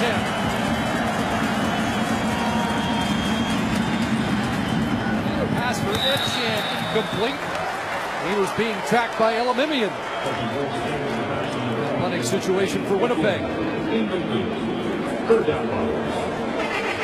like Etienne just came out of that cut and looked like he almost read zone and didn't fully sprint to the sideline on the break. He just kind of geared it down a little bit. He had a one-on-one on a middle linebacker, and that's a matchup that we think should favor the offense. The nose boot, and again Brown has to backpedal. Pobrial will get a piece of him, bring him down up at the 34, 16 on the return. A couple of touchdown passes in the first half for Travis Lulay, including the first in the Canadian Football League by Corey Williams. And with more on the New Lions receiver, here's Farhan Lalji. Chris Williams showed great hands on that touchdown, but it's his speed that attracted him to the Lions. When he attended their tryout camp in Seattle, he ran a 4.39 in the 40. Assistant GM Neil McAvoy asked him to run it again. He couldn't believe the watch, so he ran a 4.40. Then he ran 5 reps in one-on-ones, and after that, McAvoy told him, go home. Williams thought, what did I do wrong? He says, you're so fast, I've seen what I need to see, and I can't evaluate any DBs because they can't cover you. So they're hoping to take advantage of that going forward here in the return game and at receiver. A little misdirection, the Wildcat to Andrew Harris. And the Winnipeg native has found the going tough here today against the Bombers. Played well against the run so far. Just to wrap up that thought on Corey Williams, because he did get those 2 games as a punt returner in there for Tim Brown, and in those 2 games had 15 returns, but his average just 3.7, and looked like he couldn't quite figure it out when it came to the punt return game. But if he can take advantage of this chance at receiver, it'll go a long way for him.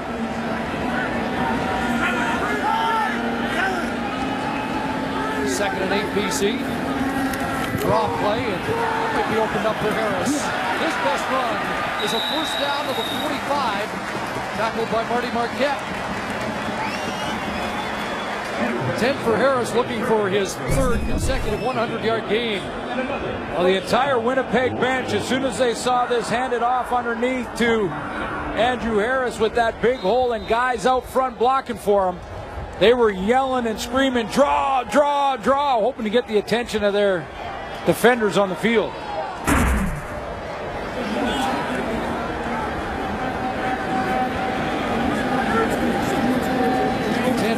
First down at the 46. Lule will step up and he'll get taken down there. Zach Anderson again.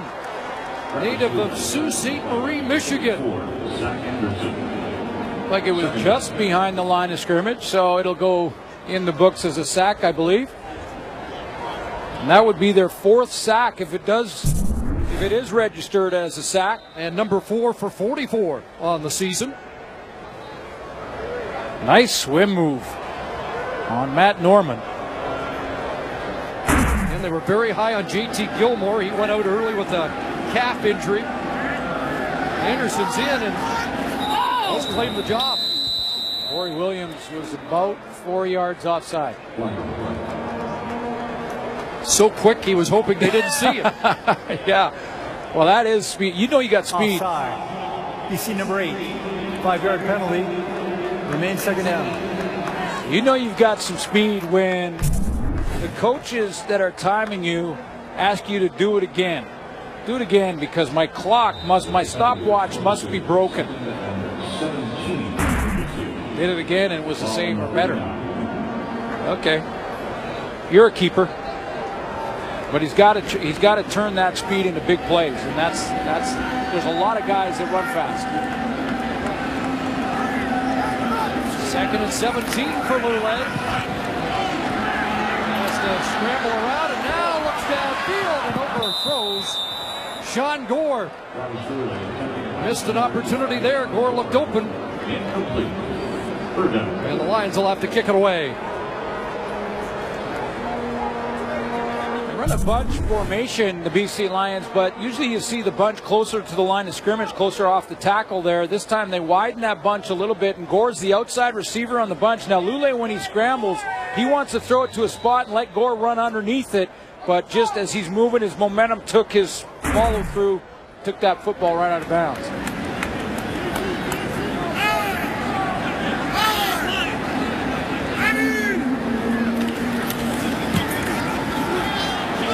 Kick by McCallum, and on a second hop, Woods across the 45-yard line. Decent return for Aaron Woods. Good field position for Justin Goltz and the Bombers when we return to BC Place. Ball on the 47. Our sack tally is brought to you by Purelator, tackling hunger across Canada. Check and an edge to Winnipeg, who have regained the lead in the league. Different ends of the spectrum here when you take a look at the BC Lions, and that's what surprises me more than anything. This is a team that had 47 sacks last year and are on pace for 27 this year. Ron Williams just won. Hall has a pair. He has the lead with 8. Now the offense to work with Chad Simpson up over the 50-yard line. Good first down production by the running back who is playing in his second game against BC and Karan Williams.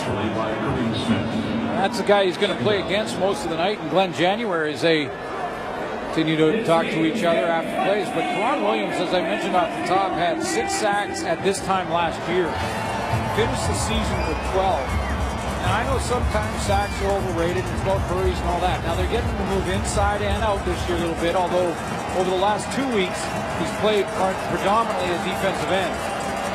But it's just, you wonder what's going on with Karan Williams. You're right, 23 sacks in the last 2 years, 53 in his career. Second down, and Simpson on a second surge across midfield. And see where they place the ball. Should be a first down. His only other start against BC was 11 carries, 39 yards. And let's watch that battle between Karan Williams and Glen January. Yeah, well, you know what? It's a good one because Tim Burke told us that January's been his best offensive lineman, most consistent by far up front. And he's lining up against number 9 most of the night so far.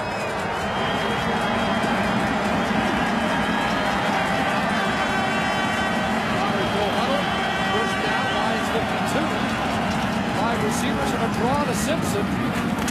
Sidestep and Simpson crashing down to around the 48-yard line. Karan Williams always talks about melting the corner and trying to fold plays like this down by his hard, aggressive rush from the outside. And he gets upfield here, and they run it underneath him. Of course, the running game will keep a defensive line off balance anyway. But I'm just wondering, when will Karan Williams break out?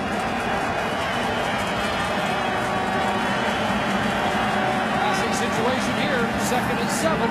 Bolts to the sideline, incomplete. Clarence Denmark was there. A couple of Lions in the vicinity. Dante Marsh, one of them. Had a couple of chances out there. Remember early in the game in the first quarter, receiver slipped. I think it was Clarence Denmark again, trying to work the sidelines. Marsh almost had that one. He was close again. Statistician Dave Moyer telling us Gold started 7 for 9, 3 of his last 10.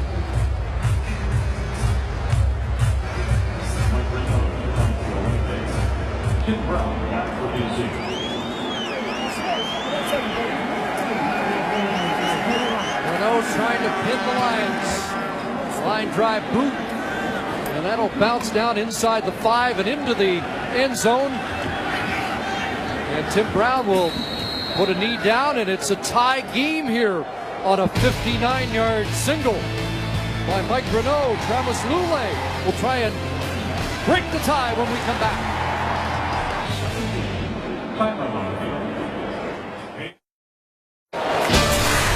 2013 PGA Championship from the Oak Hill Country Club in Rochester, New York, set to begin. Action tees off Thursday, 1 Eastern, 10 a.m. Pacific, here on TSN. Rory McIlroy, the defending champion, and Tiger Woods coming off a win, trying to end his majors drought. Shot a 61. Hurd was flirting with 59 at parts of that round. You and I do that on a regular basis on the front nine. Gabriel Harris straight ahead, and not much on the ground so far in this game for the BC Lions. Yeah, and the play of that defensive line is been outstanding. They go back to how they started the season. Then when it fell into some injury problems, lost Bryant Turner for a while. Zach Anderson's been around the football in a big way tonight. A little slow to get up, and he's going to go to the sidelines.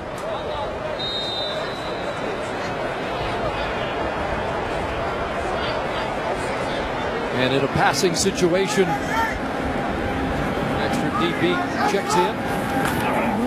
Here's the rush from Paul. They swing it to Harris. And Andrew Harris has the first down. And a little move for extra yards. Finally bumped at the 50. Well, that's vintage Harris.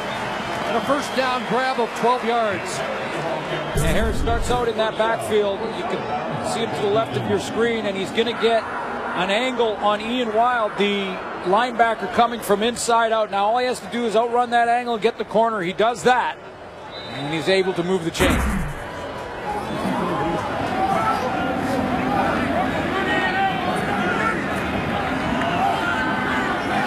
First down from the 50.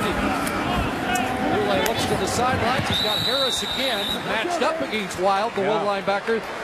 Weak side linebacker, and it's another catch for Harris beyond midfield and now down to the Bomber 54. We talked a lot about Ian Wild and why Tim Burke likes him so much, but he's got to play against everybody in the league a couple of times to get his game plan set against each player. He's not quite sure of the speed of an Andrew Harris coming out of the backfield, and he's learning as this game goes on.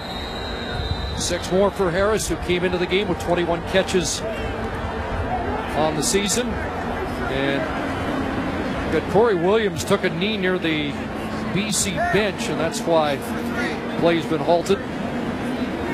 Corey Williams shaken up on that last play for the Lions.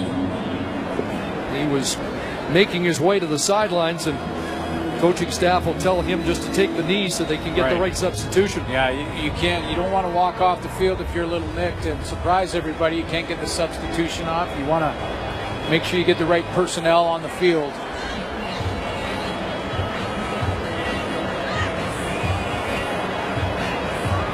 Looks like he'll be okay.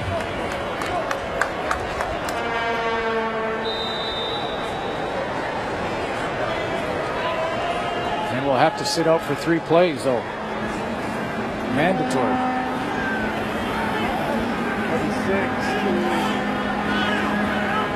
6 for Harris. And so 2nd and 4 for the Lions. Into Winnipeg territory. Lule sets up, fires, and a completion. He's got Marco Iannuzzi for a first down at the Winnipeg 38-yard line. Take a look at the over and under here. They get Sean Gore coming like this. They want guys, and you know why they do that? To pull a linebacker closer so the one in behind is open. Now take a look at how it transpires. Enoch Mwamba is going to try and drop here in the middle of your screen, and then he comes up because he sees the underneath route, and what does that do? That opens a deeper route in behind him. 16 for the Harvard graduate. And Lule will drop it off. Big rolling Lamala is brought down at the 39-yard line. And so it's a loss on the play.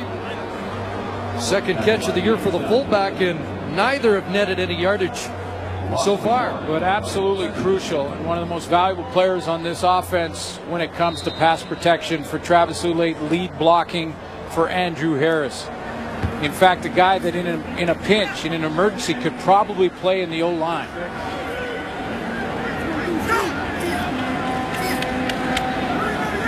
Second and 11.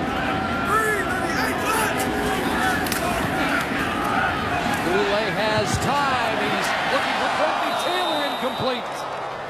Javon Johnson there, and the ball overthrown by a stride. And it will be 3rd down, and does Paul McCallum come out to try a 45-yarder, 46-yarder it would be. Boy, Lule had to drop that in there. It looked like Marty Marquette had come underneath it, and Johnson over the top.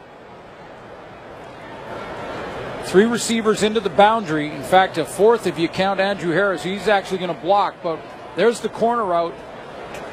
27 underneath, number 2 over the top. Travis Lule tried to drop it in between them. Paul McCallum trying to extend his field goal streak here. This is a tough shot. Flag down. Kick's been missed. And Woods is going to bring it up.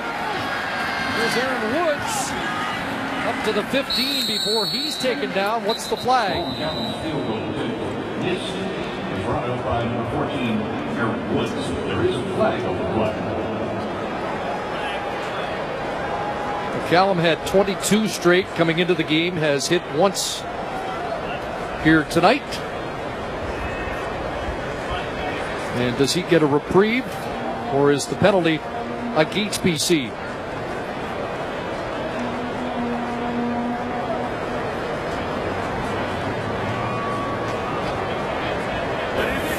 No infraction on the play. First down. So the streak is over. And the game remains tied at 17.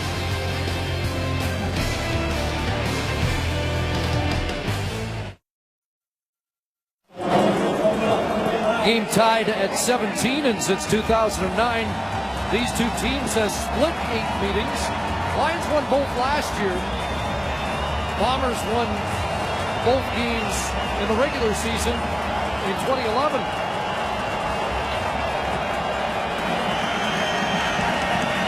Under 2 minutes left here in the third quarter.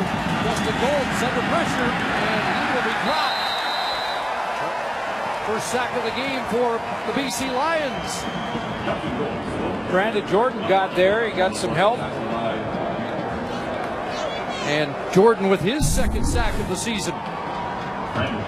Working right beside Karan Williams coming off the edge. I like Karan Williams, got a great takeoff there, but was picked up by Shannon Boatman nicely. And it will be credited to Brandon Jordan. Jordan's teammates think as soon as he gets all the nuances of the CFL straight, he's going to be down. Second and long. Gold sets up over the middle, and Chris Matthews drops it. Right at the first down stick, drop for the most reliable target Justin Goltz has had today. Yeah, perfect throw. And just, he's got the throwing lane. He's got the protection. It was just a 30 front. And with 3 down linemen, and you can't get it much better. Now, I'm not going to give Chris Matthews an excuse here, but the umpire looked like he was right in his line of vision. I wonder if that distracted him a little bit, but he'll catch that 9 out of 10 times. 81 catches last year. Brilliant first season in the league. Not many drops like that. Renault trying to let loose, and Tim Brown fields it in Winnipeg territory. And down to the Bomber 45, so great field position here for the Lions in the final minute of the third quarter. One of the areas of improvement that I've seen in the CFL this year so far has been the cover teams. No question. Yeah, it just from team to team, it's amazing to me, and there's more penalties on the return teams than ever before. I think it's upwards around 20% more than last year because they're holding and grabbing because these cover teams have been so good. Well, Tim Brown, for example, last year averaged 12.7 yards a punt return. This year, under 6 yards. And that's been a theme around the league. See what the Lions do with this great field position. Lule will swing it out, and that might have been tipped, intended for Limbala. Kenny Maynard got a second one. See another tip at the line of scrimmage. Got one early on when he almost intercepted it right off the edge. Tim Burke told us yesterday, I'm happy with my front seven. They have been good, and that has continued here today. Timing his jump, and he did get that right hand on it. Second time Lule's tried to get the ball out to tight end Wooly Limbala. Second and 10. Bombers giving a blitz look. Lule's got some time over the middle, and it's incomplete. Gore can't hang on, and that was in first down territory. It was, but that wasn't a drop. That was a play made by Javon Johnson. He comes over the top and rips it out of there. Final play of the third quarter. We're even at 17 headed to the fourth here at BC Place.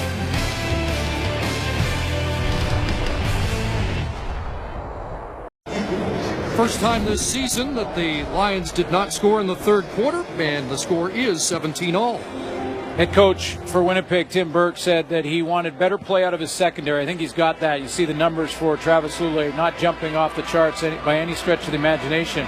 And he also said he loves his front seven. And you can see by those 4 sacks why. So defense is playing well now in the second half, and I think with Justin Goldcrest, you're seeing a guy that's in his second start. Sometimes he looks pretty good, sometimes not so much. Great run defense by Winnipeg, and so Lule with great field position there didn't try to run the ball, and they aren't in field goal position on a third down. Yeah, and both backs will still be prominent in this fourth quarter. You got to believe that. Andrew Harris out of the backfield, even in that short passing game, and back to Chad Simpson if you're the Winnipeg Blue Bombers.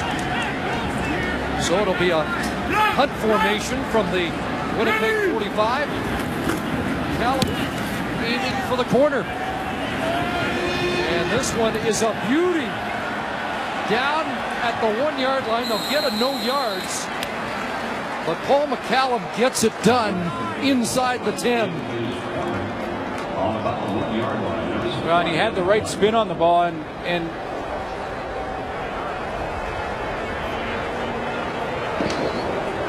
field goal streak's over, but that's a big play by McCallum.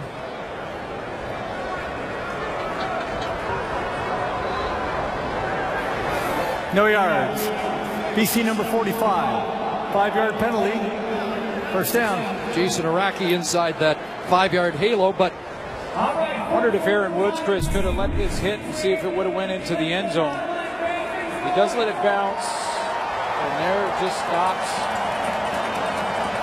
Could he have let it one more time and see if it trickled in there? That's what I was wondering when it bounced up off that first bounce.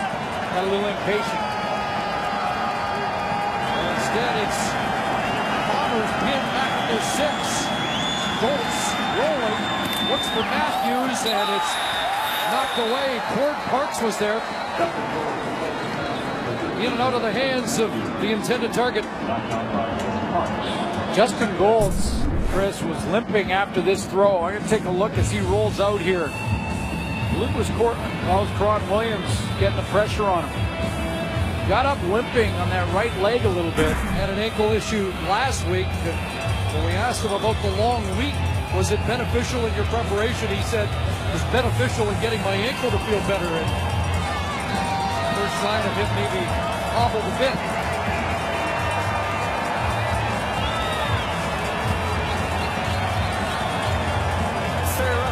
Winnipeg number 68.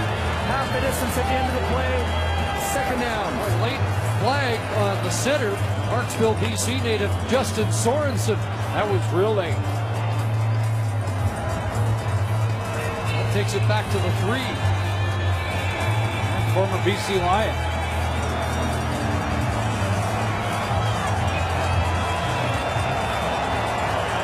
And that just amped up the stadium.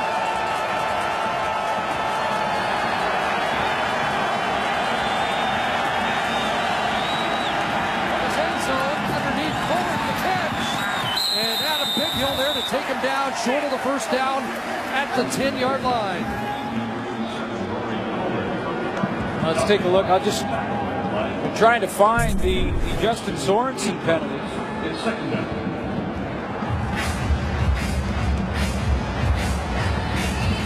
Watch number 68 right here.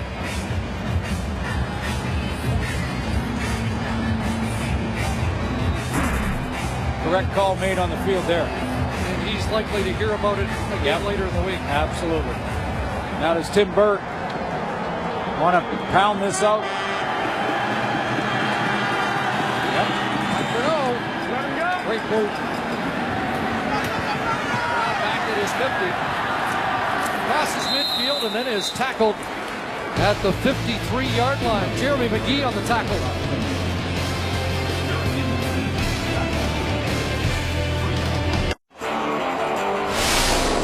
On TSN is brought to you by GMC. We are professional grade.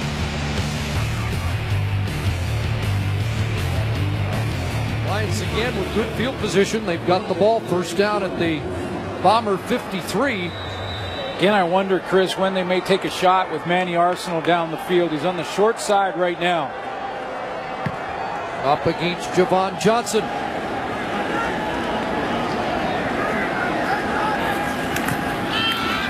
Go right to Arsenault, and this one is incomplete.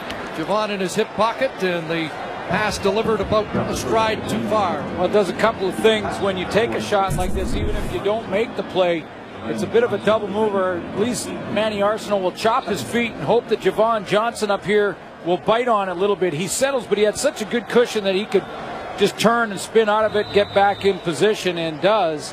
But it does loosen you up a little bit in the secondary when you have a guy going deep on you like that. Those bets have been better for Tim Burke in this game. 2nd and 10. 5 receivers set. Ball drop. Lule gets it away quickly to Harris. And Andrew Harris is cut down. What a tackle that was. Alex Suber. And the Lions take exception. Harris gets up. Swinging. Yeah. Suber with the low tackle on Chad Cackert that sparked debate, and let's have another look at this one. Problems with the snap now. Lule just improvising, gets it out to Andrew Harris. Here comes the hit. Now Harris did see it coming. He was able to brace himself and jump just as he was taking contact there. And again, the Bomber defense does not surrender even a field goal opportunity. The 5th 2-0 of the game for the Lions. McCallum will try and match that last kick, and this one will bounce down. Well, Woods let it go. That's even better. It doesn't get better than that. Paul McCallum putting on a clinic here with the perfect punt inside the 1.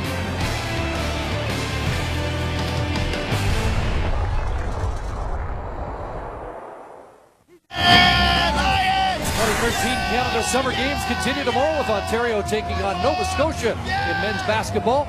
Live coverage gets underway from Sherbrooke at 4 Eastern, 1 Pacific on TSN2.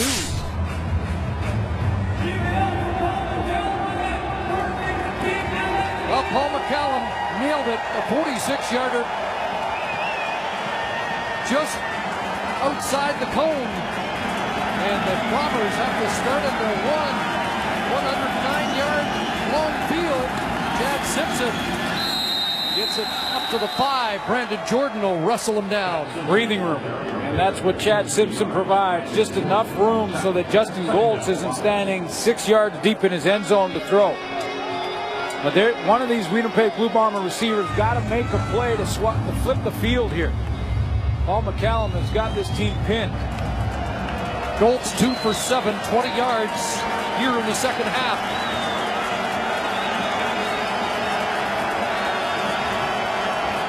Etienne in motion. They'll go to the other side. They wanted Simpson over the backfield, and Dante Marsh was patrolling.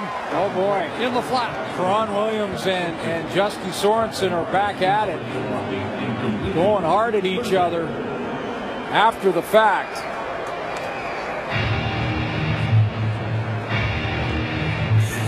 Let's take a look at that. There's some kind of battle going on in there, and for Justin Sorensen here to do what he did on the last series, you got to believe that something happened prior to that. There's the two of them there, kind of disappear, and then they start swinging again. Well, they kicked out of the end zone on their last possession. Deeper now, though. Do they give up 2? Yes, they do. About 5 yards deeper almost. So the Lions will have the lead. And there's still some bad blood on the field. 1917 BC. Well, Suits, we want to send a special salute out to Jacqueline Blackwell, 8 years with the BC Lions. She's leaving for a PR job with Grouse Mountain. The brains of the operation with the Lions. There was a nice scene yesterday, a full team picture. Yeah. All the Lions gathering with Jacqueline at midfield after the walkthrough yesterday. Taking care of a lot of the PR and getting rosters out. Jacqueline, take the rest of the day off.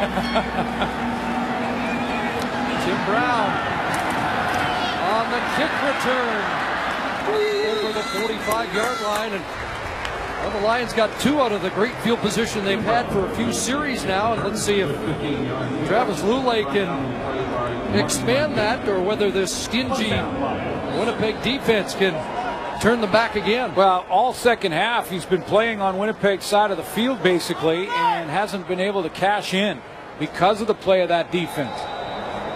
Lule 6 of 12 in the second half. Stout defense for both teams. And again, Lule never has had a 300-yard passing game against Winnipeg. A 3-3 record against the Bombers. Gets it to the hands of Arsenault. Danny Arsenault back into Winnipeg territory to the Bomber 51. Complete with number 84, Emmanuel Arsenault. Brought down on the play by Coach Wamba. Pick up a 13 on the play. First down, Lions. 4 receivers to the wide side of the field for BC. Little hitch route for Emmanuel Arsenault. 6 catch for Arsenault in the game, 11 on the pickup, and it's a first down at the Bomber 52. Loosen him up with a deep ball, come back to the hitch. No shotgun, the sidelines. Here's Courtney Taylor out of Auburn, and Taylor with the catch. It really is amazing how, even though on the last series, Lule didn't hook up with Emmanuel Arsenault on that deep pass, it has pushed the Bombers secondary, whether they're doing it consciously or not, about a yard back deeper, and it allows a little bit more room underneath for plays like that, like the hitch pass on first down and that one to Courtney Taylor. So back-to-back first down completions for Lule. Now to the 39. He's rolling and got it away and through the fingertips of Andrew Harris on the sidelines.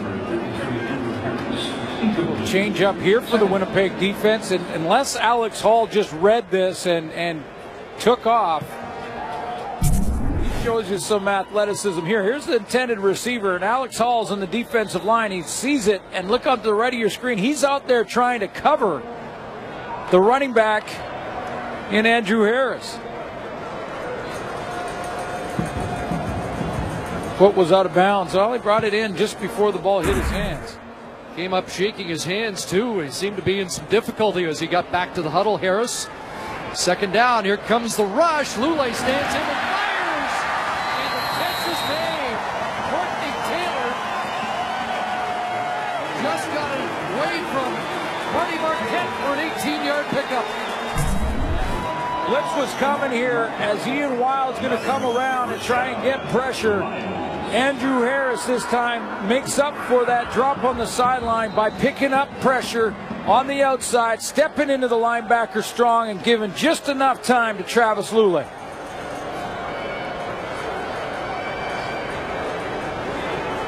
Six catches in Toronto for Courtney Taylor, his 4th of the day for 36 yards. Now Harris inside, dashing down to the 15. 6 for Andrew Harris on the ground. Looks like his hands are okay. He was shaking them after that throw to the sideline. He picked up the block in the second one. He's been kind of shaking it coming out of the huddle, but secured the ball on that run. 6th play of the drive upcoming. And BC looking at 2nd and 4, back in the red zone. 2 for 3 in the game in that department.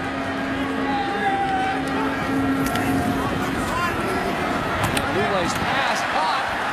First down yardage, Sean Gore. Let's see where they spot it. Looked like his progress was close to the 10, but they're going to mark it outside the 10 and will require measurement to determine whether or not Sean Gore has moved the chains. This is more of the Sean Gore from last year, whether he gets it or not. That's a big catch. He turns around. That ball was high and wide, and he stabs it to bring it in. Looks like his confidence is back.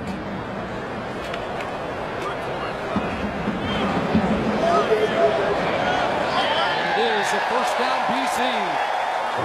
Precision route running and just a real confident catch from number 85, who is right in the middle of that bunch formation. And watch, it just turns out, sits down, and has to go up and pull it down.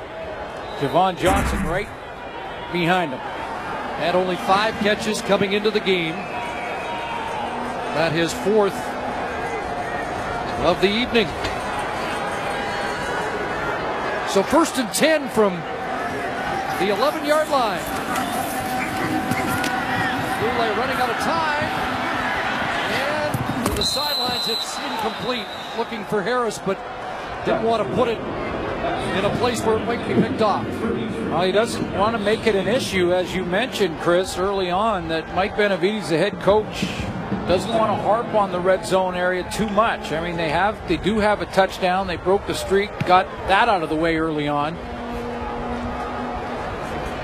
This is the area they've bogged down over the last couple of games. Make it all go away with a good throw and catch here. Now, they did hit Corey Williams at one point on a slant. Bombers look for a stop. 2nd and 10. That time, end zone, touchdown, Courtney Taylor.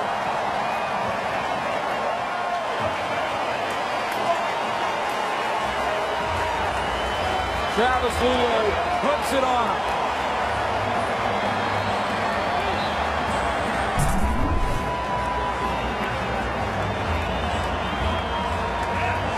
One throw can make it all go away. The problem's in the red zone. Throws it, puts it right on Courtney Taylor. Had no choice but to catch that one.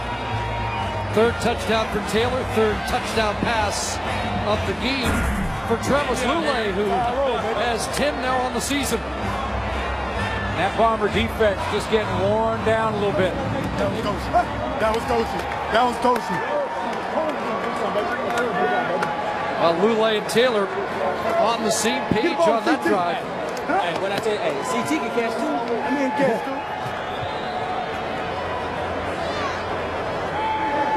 Appreciate you, baby. That touchdown made me feel some type of way. Some type of way. Give it up for Cedric, the entertainer. Got a bit of a matchup there, Chris. Courtney Taylor ends up running his route on Koshi Mwamba. Mwamba is limping off the field. And it wasn't because of contact, it was because of the move by Courtney Taylor.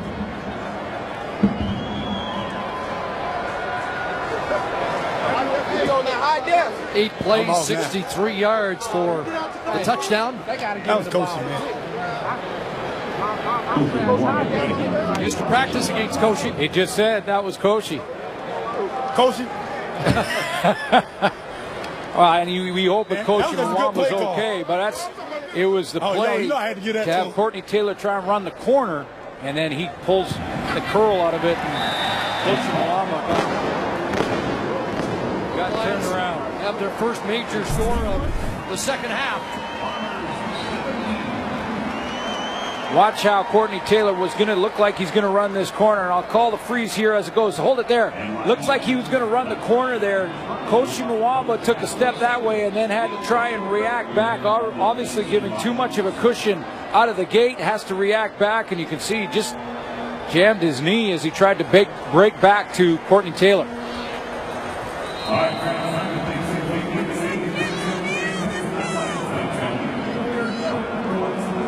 It's a 9-point BC lead. So they finally cashed the field position edge they've had in the second half. Hey, go put the camera on the offensive lineman. That's the reason why we got in there. Offensive lineman, that's real. The O-line get the credit. And the Arsenault campaigning for the big boys. That's my deal now, man. That's my deal. I think Courtney Taylor was fine with the camera in front of him. Say that's his deal. His touchdown. Woods on the return. And run hard since that opening kickoff fumble up beyond the 40-yard line. Got to ask you, I mean, Tim Burke made it quite clear. Justin Goltz is his guy. But under many circumstances in these games, with a veteran quarterback like Buck Pierce, who we've seen come off the bench, a lot of history. I don't think you can deviate from your plan now. Just can't do it. Not to mention, Tim Burke said that Max Hall is number 2 out of the game. So I think he's got to let the kid try and work his way out of this now and see if he can put something together. Tough sledding second half. Goltz airing it out. Watch Matthews and flag fly. How much thought about that? Dante Marsh with the tackle on Matthews. He doesn't know the penalty flag is out there already. He was looking at the deep official, and his flag was in his pocket. But yeah. Forward pass interference. BC number 31. Ball spotted at the point of the foul. Automatic First down. And Matthew's point might have been everybody should have thrown a flag on this one. Yeah, I guess, because it was no question pass interference. Ball's in the air. Dante Marsh scrambling to make up, and he grabs the jersey. There's no question that's the call. You know, you talk to Justin Golds.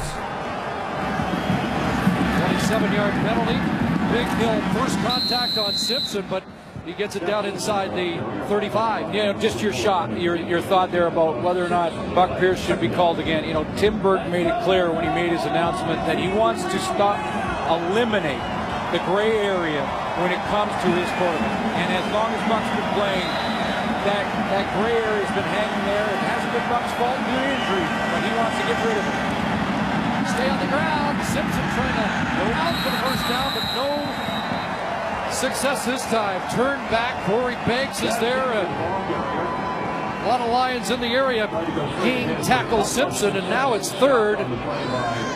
Forward progress is going to make this interesting, I think. Boy, did they give him a good spot at the 32. Pilardi's going to come on, though. The field goal team will come on. And still 2 yards, and you got to kick it there. Still 2 yards. I get under a touchdown. I was looking at the BC sideline, and the sideline official there had marked it a yard away from the first down marker, but the official mark was about 2 yards back, and you got to kick it here. 39-yarder to get it within 6.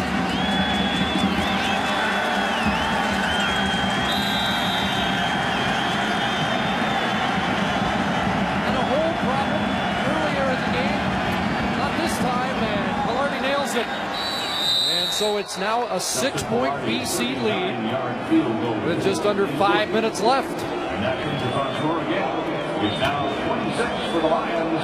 The Bombers have 20. Good football in this first half of the bye week, where we get a couple of close games that we haven't seen this year very often. Game on Friday night, the first game decided by under 5 points. Came down to that final field goal attempt by Grant Shaw. 1-point win on Friday night for Hamilton. Travis Lulay with a 6-point lead here, but plenty of time for the Bombers to respond.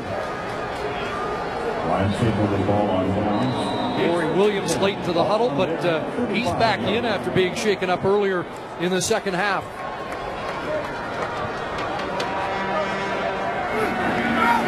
Andy Arsenault directing traffic here to get Williams in the right spot. Bunch to the near side, handed off to Harris. Andrew Harris, good first down run up to the 43.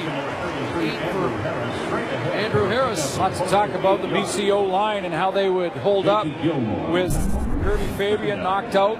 Pretty good blocking up front here. Take a look at the big boys as Travis Lulay hands that one off. Patrick Kabongo and Ben Archibald taking their men and driving them back.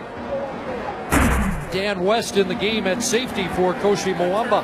3-3. No, he limped off, but also beaten on the play, it looked like.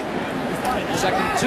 Harris will get the first down through the tackle of Zach Anderson and up to the 50. So 15 yards in the last 2 carries for number 33. BC Lions would like nothing more than to just hand it to Andrew Harris, drive it down the field and kill the clock here. Let's go, D! First and 10 Lions. Fake to Harris. Lulay on a roll. Mwamba was blitzing, but a completion of Courtney Taylor has become the most dangerous receiver in Lulay's arsenal. 6th catch of the game. I have to say, this is where Winnipeg's Enoch Mwamba has come up with big plays, and he's going to come and end up being secondary contained. He goes with the play-action fake, and he's a step behind because 2 successful running plays to Andrew Harris. He has to respect that, takes 2 steps one way, and is a little late to get to Lulay. And we've hit the 3-minute warning here at BC Place. Lions with the ball and a 6-point lead. cleaner, try these Crest Pro Health products together. I've been using Crest Pro Health. So far, it feels different. Crest Pro Health protects not just some, but all these areas dentists check most. Moment of truth time. I'm at my dentist office, and he's going to like what he sees. Go Pro with Crest Pro Health. I don't think I'll ever go back to another product. The triple filtered smooth taste in every bottle is just the beginning. Introducing the Bud Light Platinum Sleek Can. Triple filtered smooth, 6%. Well, we wrap up one of the bye weeks and get set for the next one. And a couple of first place battles. Argos in Montreal on Thursday. And Friday it's the unbeaten Saskatchewan Roughriders at McMahon against the Stampeders. A couple of great matchups next week. Interesting doings on the Bombers sidelines. There's Max Hall warming up. Interesting. And wasn't just loosening up, was kind of jumping around and trying to stretch a little bit too. Keep our eye on that. But it's BC with the football down to the Winnipeg 49-yard line. And Arsenault, a little dump pass, and Manny Arsenault close to a first down. His 7th catch of the game. Lining up inside there.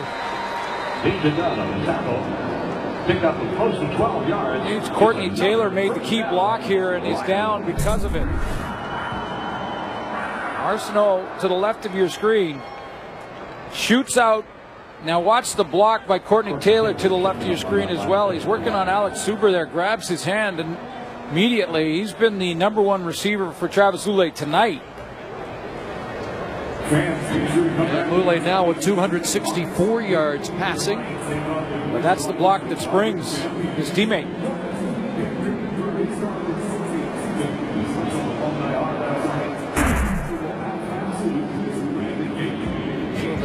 Working on the left shoulder of Courtney Taylor. That'll bring Paris Jackson on the field for BC. Nick Moore was injured in the day 3 workout. #2 receiver in the CFL was not available tonight for the BC Lions. Paris Jackson will come on for Courtney Taylor, can play basically all positions across the board. That's why he's so important to the team. Super sub, the 11-year veteran.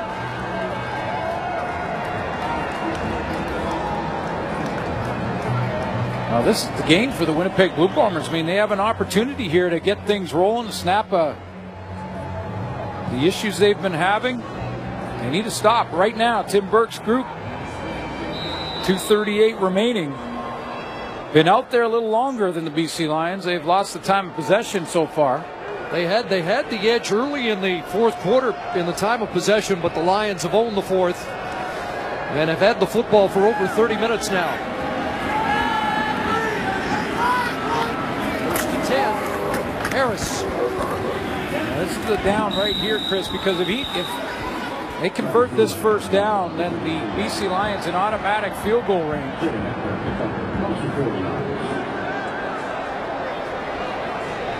And that makes it a 2-possession game again. So this is the key down for that Winnipeg defense and Tim Burke. Rolly Lambala heads to the sidelines. Marco Iannuzzi checks back in.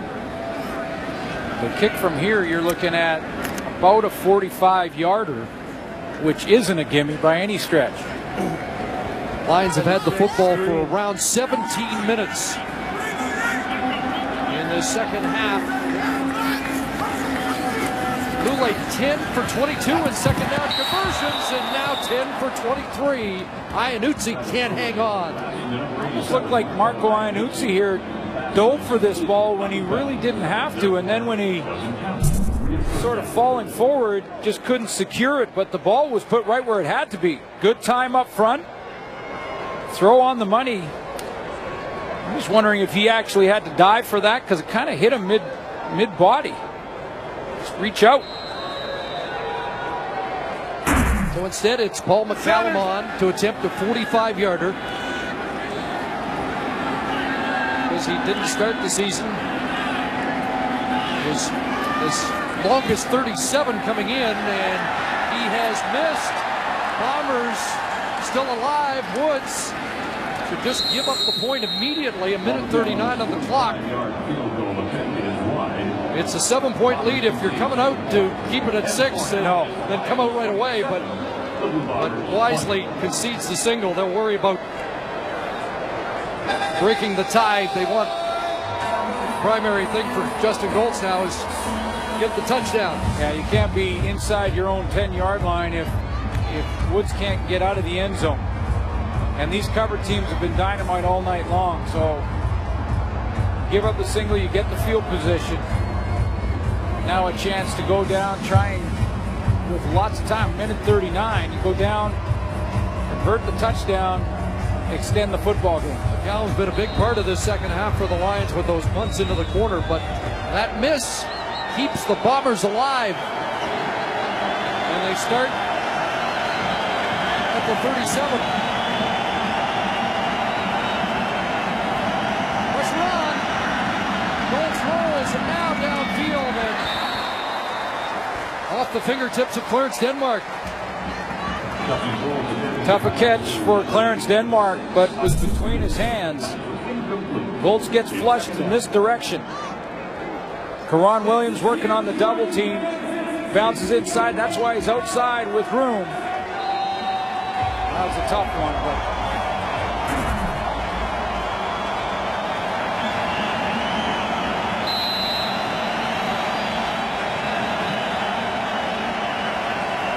Williams has taken a knee.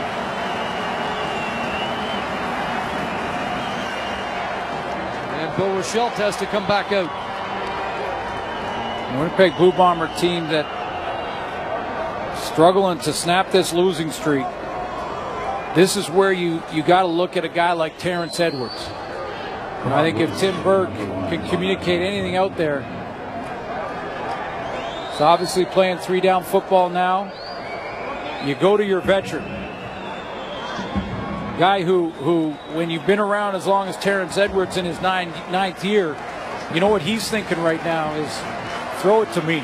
Give me an opportunity to make the play we need. He's only caught 2 passes today. And very early in the game. And it was early on. This is where you've got to lean on the veterans. 5-time 1,000-yard receiver. 1,000 yards plus in the last 3 years. 2nd and 10. 3-man rush. Goltz steps up. Takes off. Aluminium can't get him. Brought down at the 45. It'll be 3rd and a couple. Justin Goltz with the keeper. They'll mark him just beyond the 45. So 1.5 yards or so for Tim Burke. And Tim Burke goes with the big team, brings in some extra size. Brandon Jordan moves outside into Karan Williams' spot. Taylor and Westerman inside on that defensive line. 3rd and a little bit more than 1. Chad Simpson. And it will be close. It will be close. Corey Banks telling you he doesn't think he made it, but I think it's closer than Corey Banks believes. It will require a measurement.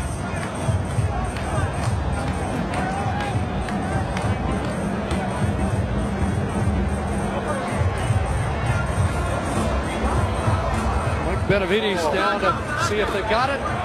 Nope. That was a big turnover on downs from the BC Lions.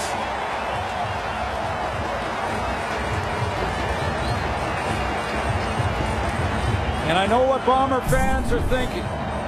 They're thinking you need 1.5 yards or 2 at a short 2 yards, and you hand it off in the shotgun formation 3 or 4 yards behind the line of scrimmage. It's been a trend in the CFL. We've seen a lot of it down on the goal line in short yardage in the middle of the field. Man, we may get a challenge here. Let's see if they'll challenge the spot. Command center. So the command center will take another look to make sure they put the ball in the right spot. That was a big tackle by Adam Bighill. Kareem Smith was on the scene, and they're going to have another look to make sure they got the ball in the right spot. Well, you should challenge third down plays. And this is what I'm talking about. When you're that far off the line, hold it there, guys. Handoff is another 5 yards back of the line of scrimmage. Now, people will say it gives you the option to throw. You can run the read and react, or ride and decide, however you want to say it. But you're giving up 4 yards, and you need 1.5 yards. People are now saying, why don't you get up behind the center and the quarterback, hand it off, see if your running back can slam it in there or go over the top. It's going to be hard to overturn this. After review, the ruling on the field stands. Ball turns over and down. First down.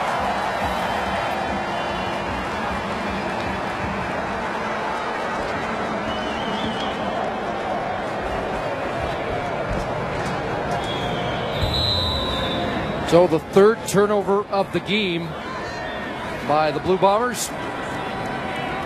And Travis Lulay in the offense will try and kill the final 72 seconds.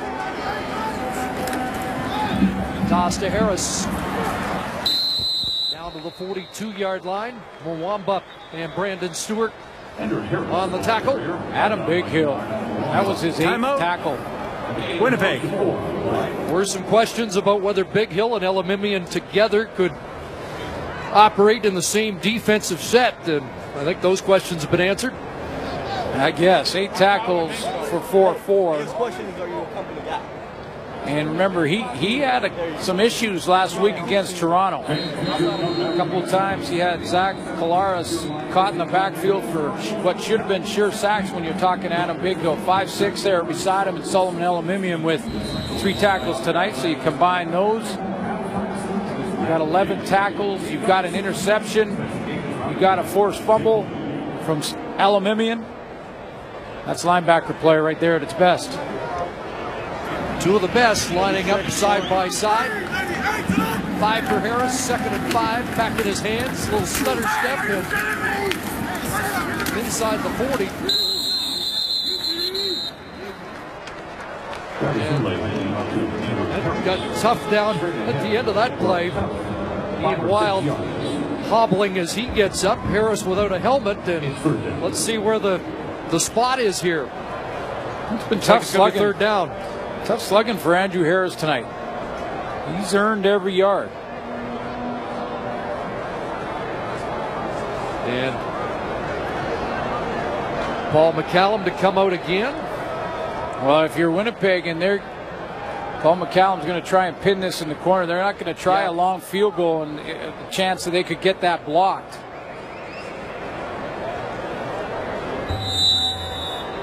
Well, they're not going to try a 46, 47-yarder. They'll play the field position game. And whoa, shank. There is a shank, and suddenly Winnipeg has life.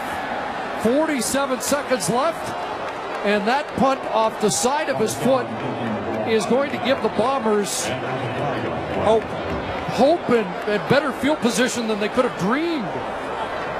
That's a 3-yard punt, and they didn't even run down the clock. Well, and it's a field goal. Punt out of bounds. BC number 4. 10 yards from the end of the play. First down. So a penalty as well. That's -7. Well, that's, when you're a coach, you make this decision. You're saying, we don't want to get a field goal blocked, and you don't want to have one missed that's run all the way back when you got offensive linemen trying to cover. So you put your kicker on, who's been money in that tonight. He's had 2 inside the 5. They had the punter's equivalent of a hole-in-one, but now a bad shake. Hope for the Bombers. In the flat it goes, and Simpson will step out. Dante Marsh there, near midfield. Unbelievably, the Bombers have a shot here. Still a 7-point game and 40 seconds to go. Still 6-7 plays. Going to need a chunk, about 15 yards in one of them, but doesn't have to be this one. I was going to say at worst, McCallum puts it in the end zone, and it's a single for an 8-point lead, but at worst was a 3-yard punt. Yes. And penalty. Second down. Goal sideline pass again. Is it caught? Matthews has it. And they're giving him the catch at the 50. Well, there BC. Yeah, BC's going to want this reviewed, and the command center takes control on the reviews inside of 3 minutes.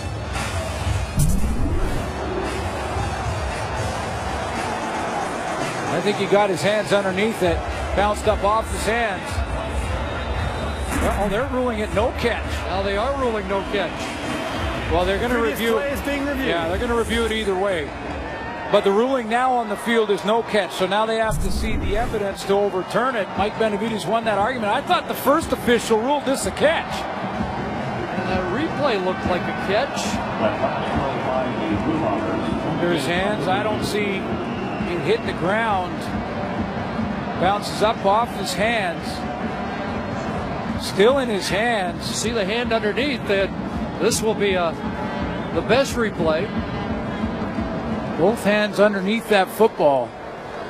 Looks like a catch. Time for Goltz to confer on the sidelines, but is it third down and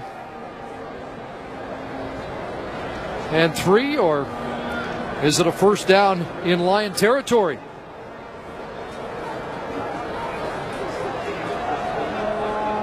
Take another look. We've enhanced the image for you. Closed in a little bit. Did he get both hands underneath it?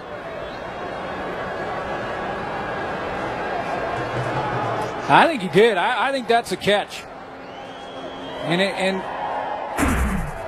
I thought live it was ruled a catch initially, and then it looked like after the conference, and they got all the opinions of all the officials, they then ruled it third down and incomplete. Like Matthews did a double take when all of a sudden the ball was spotted back at the original line of scrimmage. Well, he heard Mike Benavides yelling that he wanted a review initially. And so when he realized that it was taken away, he went to his bench to say, yeah, come on, challenge. Now, he's in the middle of the game. He knows, he doesn't realize that this doesn't go to the sideline for the challenge. It goes to the command center.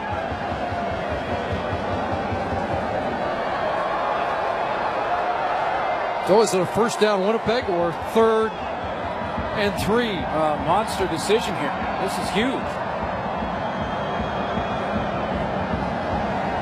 This turns over and it's first down Winnipeg in BC territory. Time for 4 or 5 plays. Got another look from the guys in the truck.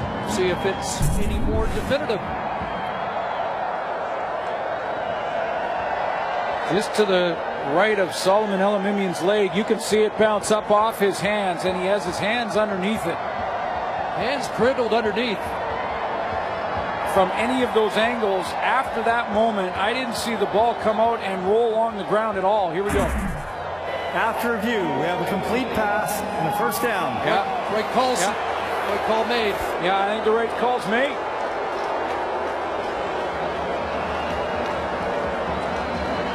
So they get a challenge win here in the final minute and a first down at the BC 50. And chance for Goltz to talk with the bench for a while.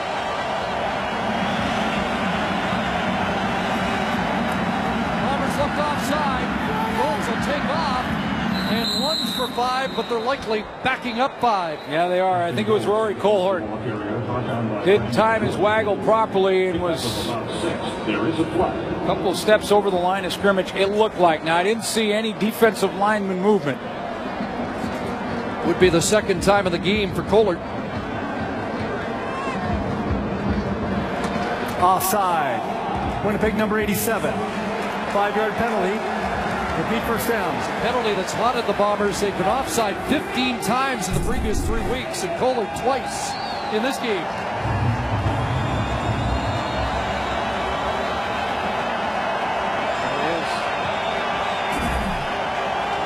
So first and 15. Clock winding as Goltz unloads, looking for Matthews, incomplete. Justin Goltz attempting to pass for number 13, Preston Matthews. Incomplete. Well, at some point the Winnipeg Blue Bombers needed a big chunk of yardage, 20-25 yards, so that Goltz could get in a position where he could throw it to the end zone. A little bit out of his range from here. Now they're got probably 3 plays. If very efficient. And again, you want to work that sideline if you're Justin Golds here. Get the ball out there, get it out of bounds. 3 receivers to this near side. Golds underneath for Corey, and it's knocked down. Corey Banks run it perfectly. And the Bombers down to a 3rd and 15. And it's the time on the clock that's the issue. They got to just throw it up. Hope rather a pass interference call now. Rory Ford can just come back half a step to the ball on that outcome. Well, they've got a big target. Hail Mary time. Chris Matthews 6'5". The likely target. 4 receivers to that far side as Golds won't get it off. Buried back to the 41. Eric Taylor, Jabbar Westerman. And that Lions front has the final say. Well, on a Hail Mary like this, for Justin Golds, you absolutely have to not only get the time from your front 5, but you've got to be able to scramble around a little bit, allow your receivers to get down there in a pile, in a bunch down inside the goal line or just in front of it, and then you huck it up and hope for the best. But that pocket just collapsed around him. Yeah, Brandon Jordan there too. 3 Lions taking Golds down. Turnover on downs, and the BC defense gets Paul McCallum off the hook. 4 seconds remaining as the Lions come out into victory formation. Back up. Win their 4th of the year. They're 3-0 at home. Their 9th consecutive victory here on home turf. Andrew Harris is still talking to Alex Suber about that hit. They're still going at it about it. And this one's going to end with some bad blood.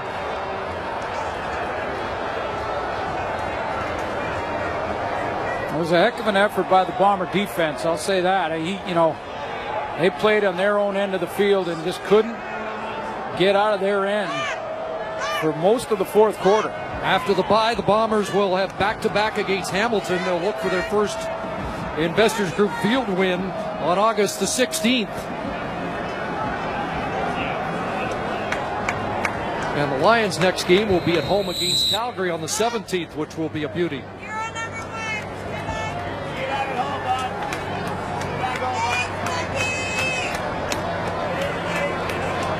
Last snap. And this game is in the books. Travis Lulay and the BC Lions win at 27-20. They're 4-2. Tim Burke's team falls to 1-5. Hard-fought battle here at BC Place Stadium. So long from Vancouver.